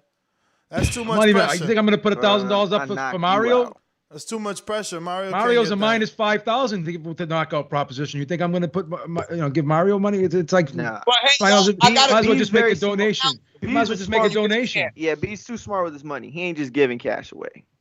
I need to make a quick announcement about Border Wars. Listen, you guys, if you have not got to me about your ring walk song, please get to me sooner than later. Some of you guys are requesting stuff that we're going to have to find and look for. They're not just your average songs. Some of you guys got some special requests. Give us the time to get your ring walk song so we can get everything in order. Because if you try coming at us too late, we're going to pick for you. You don't want us to do that. This is supposed to be your experience. So make sure that you hit us up. Let me know what you want as a ring walk song, and I got y'all. Wow. Yo, so Triller got a fight club on the 14th? I didn't even know about this shit, bro. Yeah, that's the one that with Fat Joe. That's the Fat Joe card, right? Is that that's New the York? Fat Joe card. Is that New York, or is that because this says Seminole Hard Rock Casino? That's supposed to be in New York. That was the original date for the for the fuck. So they doing Cruz, split for the site? Cruz Dazn fight. No. Remember Cruz was supposed to fight the undisputed fight? Yeah. on the TO. Okay, Yeah. so then that got scrapped, and then they were gonna keep Franchon on that card, and then they just scrapped the whole thing. So now they got a Triller versus with just Ja Rule and Fat Joe. If my timeline's correct, I'm pretty sure. They just sent There's me a no fights. There's no fights. It's just the verses. there's no I fight. thought. No, they Yeah. sent me a press release right now. Oh, what? Yeah, Oh, I'm sorry, I Pablo missed They Cesar. put in fight. They put in fights on that now. Yeah, What fight? Pablo's. Well, it's gonna be here at the Hard Rock in Florida. Florida? Yeah, At Hollywood? on September 14th, Tuesday, That's crazy. and it's gonna be on Fight TV and Triller. Pablo Cesar Cano is the headline Wow. versus Danlito Zerelita or Zareala, whatever the hell that is. Then you got Michael Dutchover versus Nahir Albright. And then you got Miguel Angel. Who the hell is that? Angelo? I don't know. Miguel Angelo. Angelo? Miguel Angel Angelo. Versus Sonny Fredrickson. And then you got Yuneski Gonzalez versus Tommy Carpensi. And then Bryce. That's a pretty good card. Bryce Henry. This fine print is insane, bro. Fucking hell. And I like then that Beeb. I like that Beeb and Ness always look for like the positives in the cards, or not always for Ness, but he does try to find like. As long as I know both this of y'all, is like y'all done this that. is like definitely showbox level. So they ain't playing. They There's some invested interesting in boxing. matchups on this card, man. It's like crossroads. Well, type Miguel's card. undefeated. He's 24-0 with 22 KOs. These are crossroads fights, man. Yeah, listen, that kid is 24-0 with 22 knockouts, I believe. I'm almost positive on the knockouts. And that's what he's that's fighting 140. Yeah, at 140. No, well, he fought at lightweight, but that might be at super lightweight. But Sonny Fredrickson, he's been in there with Alice Acedo, Samuel Ted, whatever. Damn, who else? I think. Let me see. Oh, Ramesius Gill. I mean, people probably don't know who that is. He's a guy that's fought in Texas and California a lot. But yeah, I mean, I guess that's pretty much it. Those are the only names I really see. A 10-0 fighter, Show Hajan Ergashev. Oh, isn't that the amateur guy from Uzbekistan? Yep, that's him. Yeah, he lost to him. But he's got a pretty good record, 21-4 with 14 KOs, and like I said, he's been in there with Alex Acedo, who's shared the ring with a lot of decent fighters, Samuel T. Yeah, so not a bad fight. It's gonna be a good card. I'm more excited about the verses, but I like this. It's like the verses in the main event, we know that, but like here's this little boxing card or whatever to kind of like keep your whistle wet. Who's gonna win, Fat Joe or Nori? I don't know, man. That's a tough one. Fat Joe or Ja Rule? I think it's gonna. I think Fat Joe got. Wow, that's tough. I think Fat Joe's the better lyricist. I think Ja Rule's got the more hits. He's got more songs, and I like Fat Joe's flow better than Ja Rule. Oh yeah, me too. But come on, Beeb. Ja Rule's, hits are like. I like Ja. That's gonna be a tough. Like you remember where you were in your life when you hear some of Ja Rule songs. Like that shit only happens with like Elton John or like Dr. Dre, like, you know what I'm saying? But like that's like a high level thing to have. But to me, Fat Joe's got the better delivery. He has the better lyrics, the better flow. I like his style more. I think a lot of his are bangers that hit, like Lean Back. Like come on, all the way up. Like that's just gonna get the crowd crunk. Is some of Ja Rule's more softer tracks gonna really like pump up the crowd and sway them? Because that's a big thing with those verses, Beeb. It's a lot like boxing, the oohs and ahs sway the judges. Here's another thing about Ja Rule. This is one underrated factor: stage presence, Mario. Yeah, sure. Stage presence. The way 100%. He comes out when he kicks his verses and shit, pops his chest out. He has a little strut. Remember that? Remember like when Jay-Z was on tour when they had that "Can I get a what?" and he like pops out with his verse and shit. Yeah. It ain't even easy. I like Ja Rule. I do. I think he wins, but man, that's He a tough one, does. bro. I would not be surprised if I Fat don't Joe think he wins. loses. I'm gonna lean towards Fat Joe though, because I think he's a better battler. I think Ja got more hits. It's gonna be tough for him to lose, man. You know. That's We how got Show Kid called in. Here we go. Yo. This is gonna be interesting. Show Kid. Yo, hello, can you hear me? We hear you. Man, what's good, man? What's the problem, man? I see somebody a little sensitive at that time of the month, man. What's good, man? Nothing, man. Just talking, man. First of all, I missed last of night's character show. going on right here, Show Kid. I think you need to square this away. Yeah, for first us. of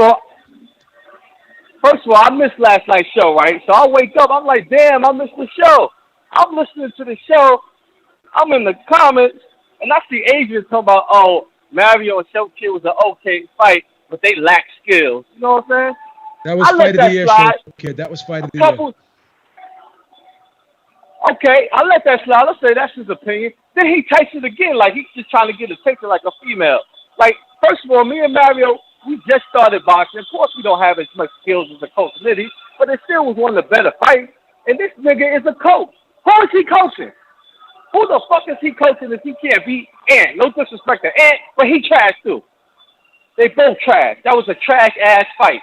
No disrespect, but he trash. I love it. I fucking love it. I'm saying what it Ant beat him without throwing the punch. Realistically, me and Mario would have knocked out Adrian. He wasn't even throwing punches. I'm like, what the fuck? Dude, I love it. Come on, he was jabbing him. Come on, man, you got beat by a weak ass jab and you a coach. Me and Mario would have knocked your ass out that night with our lack of skills.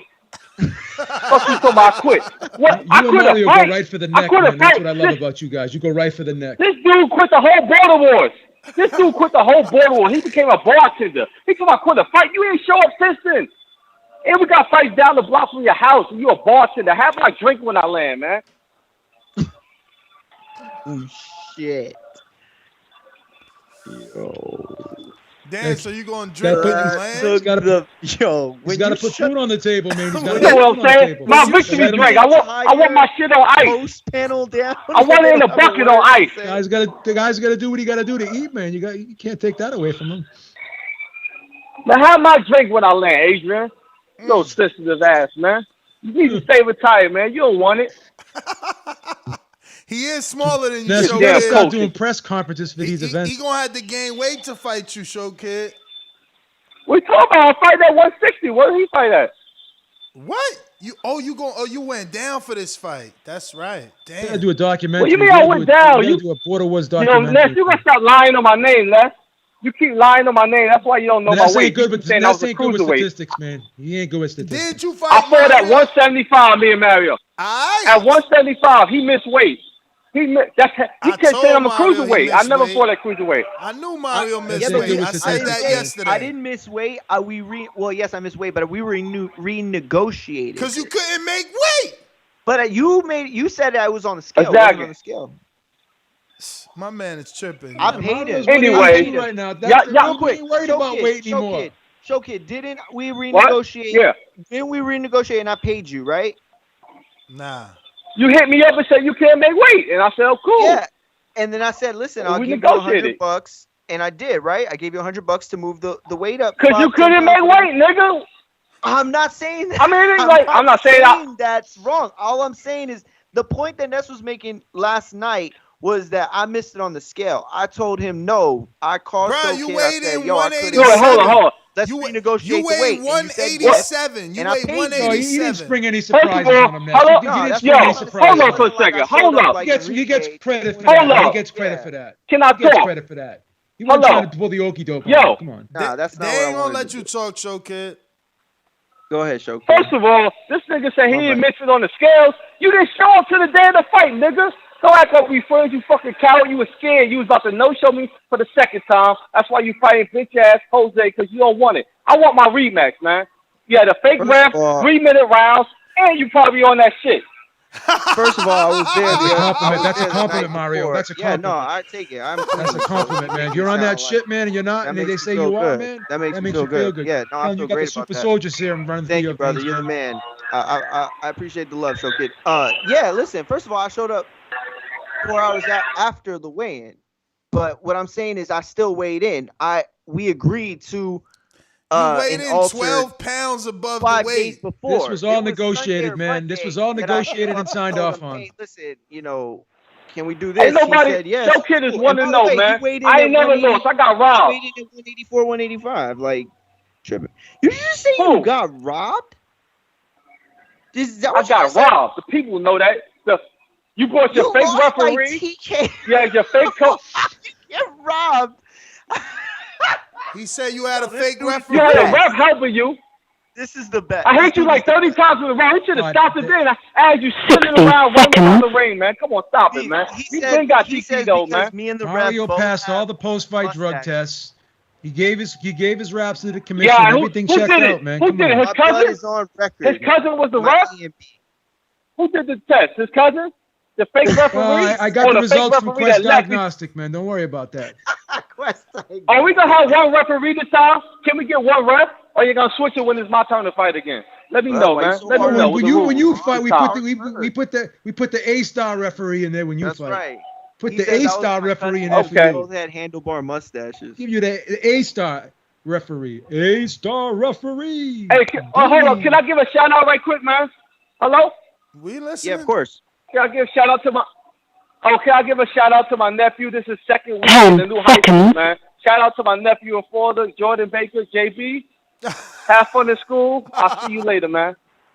I'm out, man. Mario's beating guys so bad that they don't even remember being knocked out, Ness. No, he wasn't knocked out. He you don't quit on even the remember stool. being. Exactly. You don't even remember being stopped. He quit That's on the how bad the stool. beating was. He That's quit how on the bad the stool. beating was. He quit on the Mario's stool. he's beating these guys into dementia. I hear you, man. That's crazy. Let me get to. When you see old dirty bastard fall in a position like that, then you know that I'm getting ready to bust your.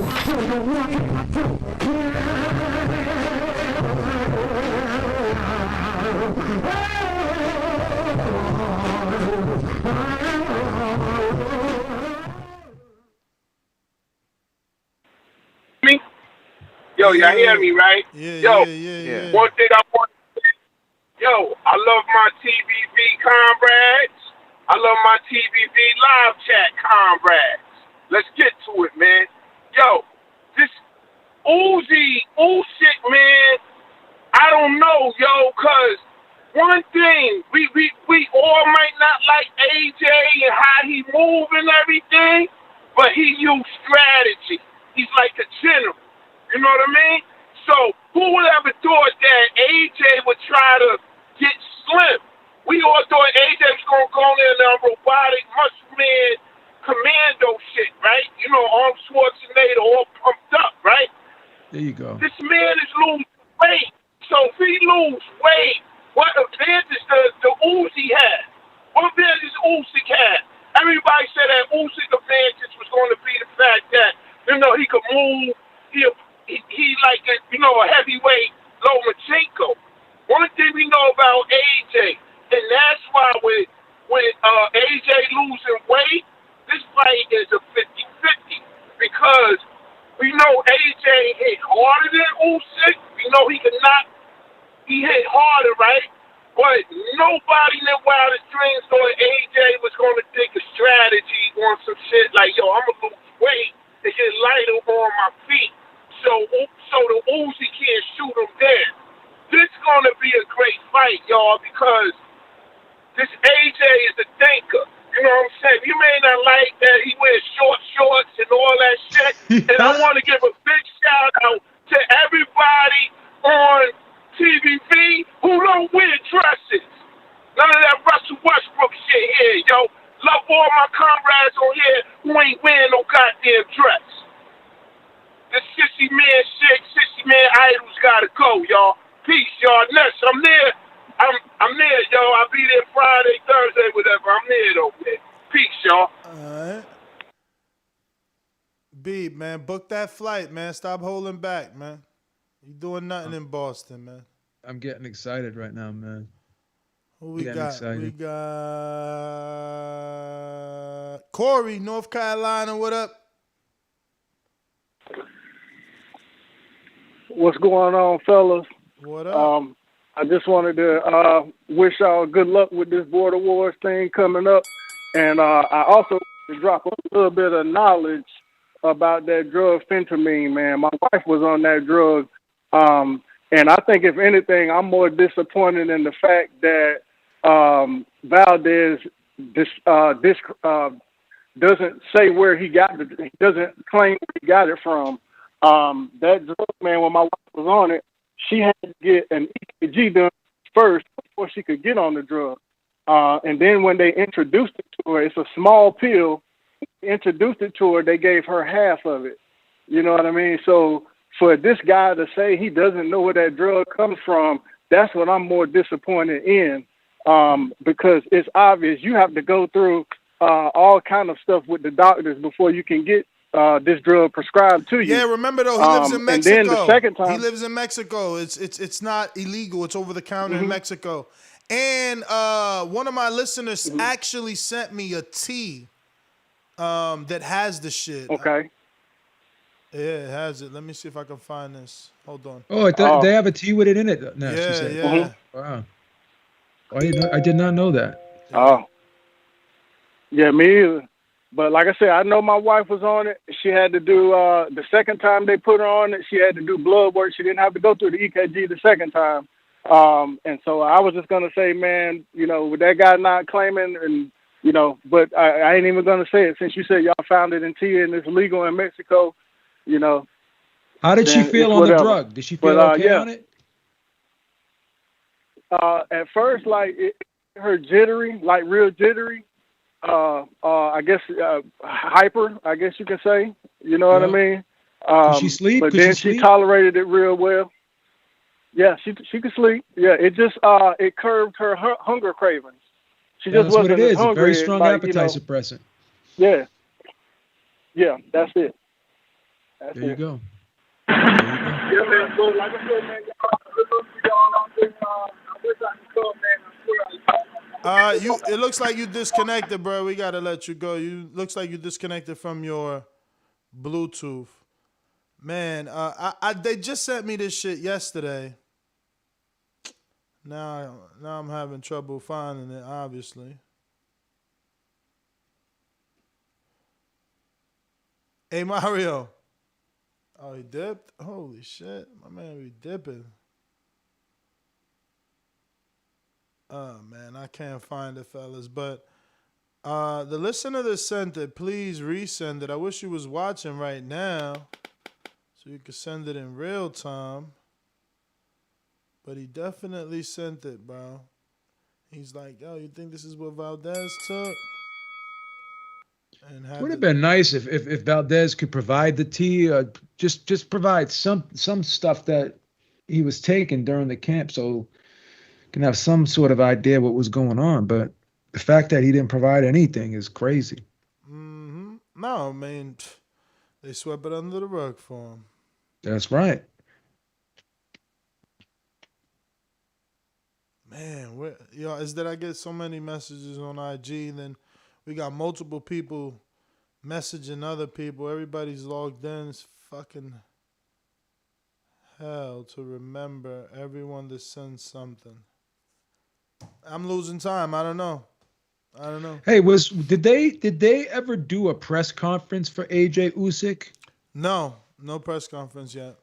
Do they feel like they don't need to do one because the fight's already selling well over there? Or what's the strategy, do you think? I mean, if I'm them, I'm blaming it on COVID. You know, trying to fighters. You know, so many fights have been. I mean, at this point, we have to admit a lot of fights have been getting canceled because of fucking COVID.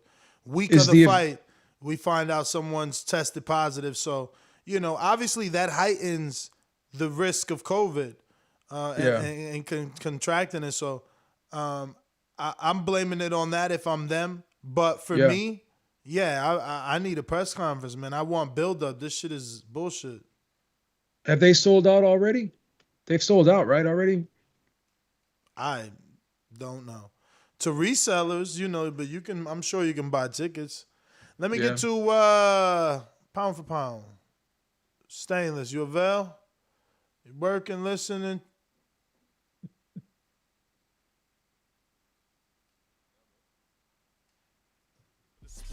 Red belt, black belt, WO and green. I'm king. Undisputed GOAT, TBE. And you can catch the news first on TBV. Voice of the people, now let me speak. Scientists of the sweet, BOXING. Good. What up?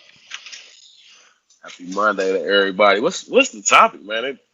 It seemed like it just keeps switching the border words. I need to know it get close, and then that's all anybody can talk about. Did you already tell me you're not coming?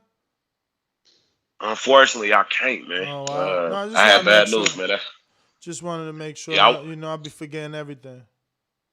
Yeah, up until last week, man, it was set in stone. But I've had something come up, including the death in the family, so I ain't gonna be able to attend. But man, shout out to everybody coming. I guess I'll be at the next one.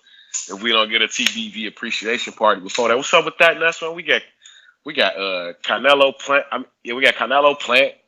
I mean, Wilder, Fury, I need assistance. Crawford. I need assistance, man. You know, that's a very, very big thing to put together. And November 6th is around the corner. You know, I'm willing to dedicate my energy to that, bro. So, especially we talking Porter Crawford, that gives us more time. I'm definitely willing to loan some of my energy and you know what I'm saying, whatever to that. So, let me know for that, because I'm for it. So, if we can get everybody else in, just give me the green light. I do like I was doing when we was trying to do the TBV appreciation party in DR, and just start shaking some hands and knocking on some doors and stuff. So it's nothing to me, bro. Since I don't know what the topic of the show is, though, I'm gonna get on this border war stuff. Beav, I heard you on here last night. I was actually one of the judges that gave that fight to Canadian Jose. You know what I'm saying? I like Canadian Jose personally. As far as a fighter, can't stand him. You know what I'm saying? So I wasn't actually a guy who was pulling for him, but I had to give him the rounds I gave him. I gave him the last 2 rounds. But they are right. It's stuff that you can't see on that video. Cruz did pressure him, but it wasn't effective pressure because he wasn't really landing any shots or throwing anything to get in when he got in or when he got there. So that's one of the main reasons that I had to give those rounds to Canadian Jose. He boxed. He circled around. Whenever Cruz got in close and started throwing punches, he made his own choice to get close to the ropes to kind of rope it though. So, and then was landing punches on his own when he got off those ropes and into the corner. So, I got to get that fight to Canadian Jose still. And there are parts that you can't see on there with the video. So, yeah. Was that a unanimous decision? Did all 3 judges give that to Jose? Yeah, and the funny part is that all 3 of us judges scored 2 different rounds for Canadian Jose. We didn't all have the same rounds. I think maybe we all gave him the 3rd round, maybe, but I thought the second was probably his best round, to be honest with you. Second was maybe his best. But by the it's like by he's third, saying, man. Listen, we were doing the production back then ourselves, so it just I was understaffed. It was just me switching, commentating. Yeah. Reminding Doomy to look into the camera, passing the ring announcer the mic. Is just when you try to put on a show. There's some points in there where it's just like a still frame. Like I think it's me, Ness, and Casual. Yeah. You know what I'm saying? So you miss certain shots and stuff too. But it's different when you sitting there judging it as opposed to when you seeing it on TV. Because sometimes even on TV, it look like shots land that didn't. You'll hear commentators saying, "Oh, that was a good shot," and then when they play it back, totally missed. Or you out in the crowd and you think that it hit and it didn't. So. But at the same time, there's that draw that there is stuff that you can rewind and play back on TV, that you can't see when you live. But yeah, it was a lot more activity than it looked like, and there wasn't a lot of connecting shots from Eric Cruz. That was the problem. Like Jose, when Cruz would get close and get just close enough to touch him, Jose would move around. You know what I'm saying? So I had to give it to the boxer.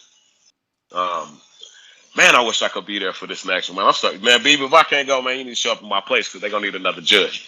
Do it, man, because you're going to have a great time. I haven't even been to the one in Watertown yet, but, my man, Info Joe, that's my OG. So he had a good time, and I believe him, you know what I'm saying? So I'm telling you, if nothing else, with the TBV community, you're going to have a good time. So and it's not for boxing talk for most of that time.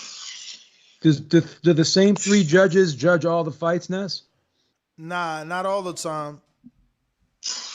No, but if you have 3 judges for a specific event, do they do all the fights on that specific? No, they not don't. all the time. Oh, they don't. Not all Okay. the time. No. Okay. Well, either way, man, I can tell you as somebody who's been as a judge twice and as a fighter, you know what I'm saying, that it's a good time. So go ahead and involve yourself, because I know you was part of this community before. I think you might have came in or might have left out right when I was coming in. You know what I'm saying? So only time that I was actually calling in or actually hearing you was on the old podcast, because I started out with the TBV app. You know what I'm saying? So get in, man. The community has grown a lot. You know what I'm saying? And you kind of somebody that's been here the whole time, even though you haven't been. So might as well go and get your feet wet, bro, and have a good time. Yeah. As I always say, man, please make sure you push that thumbs up. Share this in every episode of the Boxing Voice podcast. This is TBV for life. And if you ain't on Patreon, it's because you stupid. Shout out to El Camino. Peace. All right.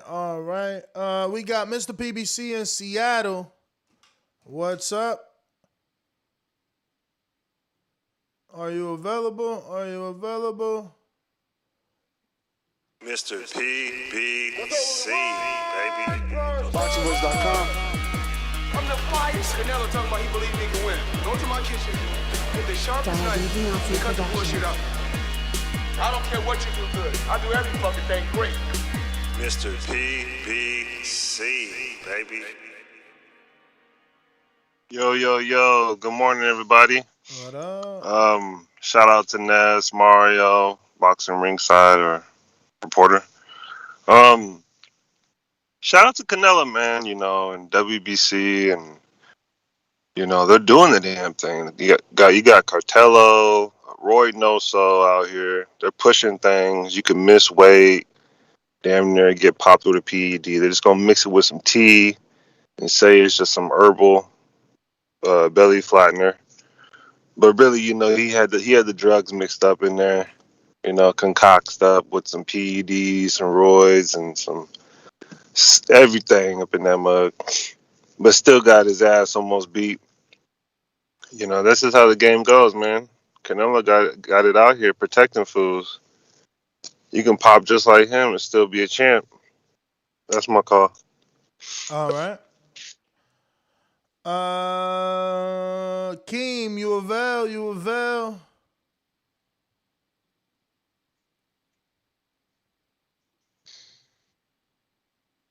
Oh, Keem is avail. Wait a minute. You say you know boxing? Yeah. What is a Maybe I don't know. Tell me what a pool counter is. Full Connor, I've never heard that term before. That must be your term. You must have been No, Shake, HBO need to fire you. You don't know shit about boxing. You ain't shit. You hear me? Yes, sir.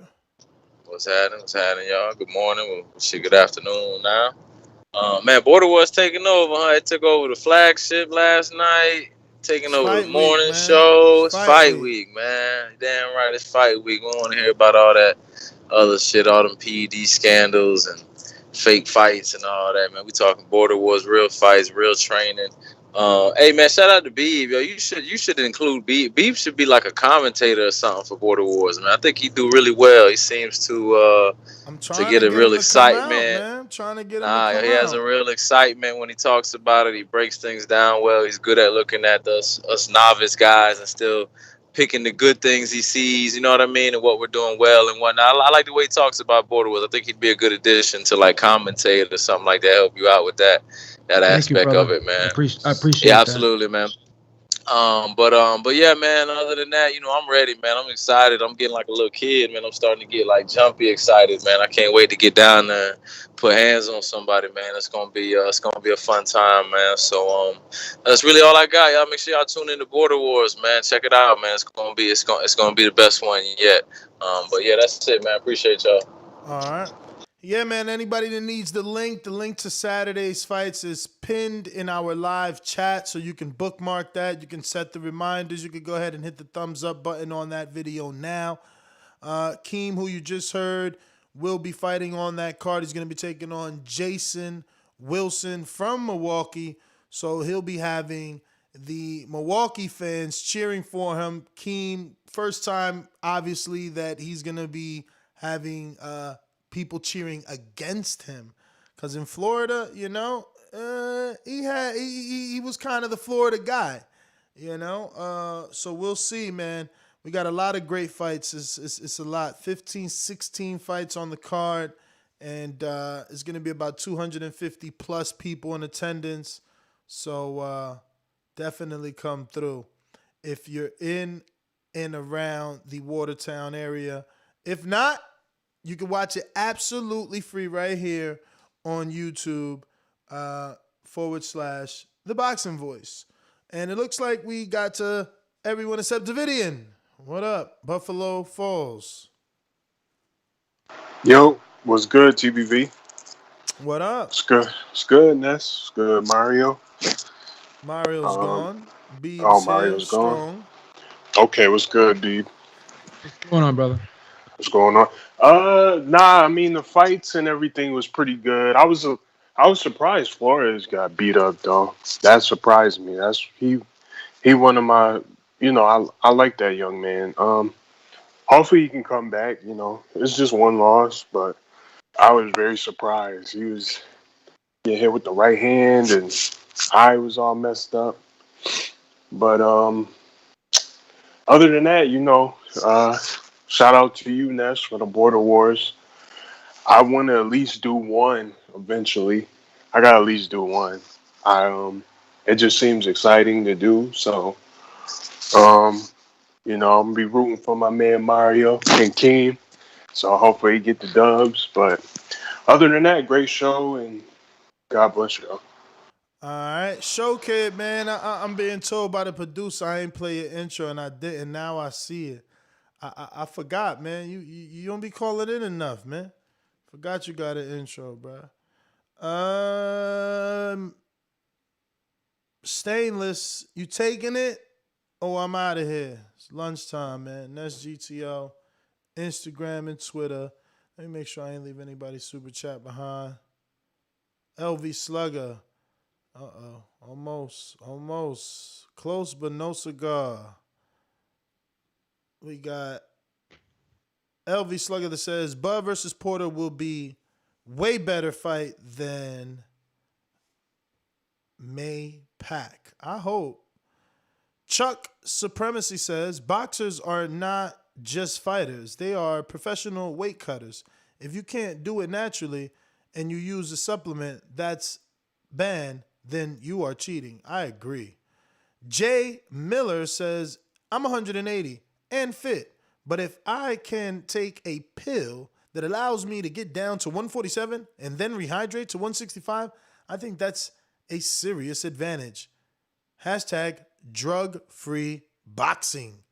And then, Show Kid, Adrian, you was in the comments talking spicy last night. Ant made you a bartender. You quit the whole Border Wars, dude.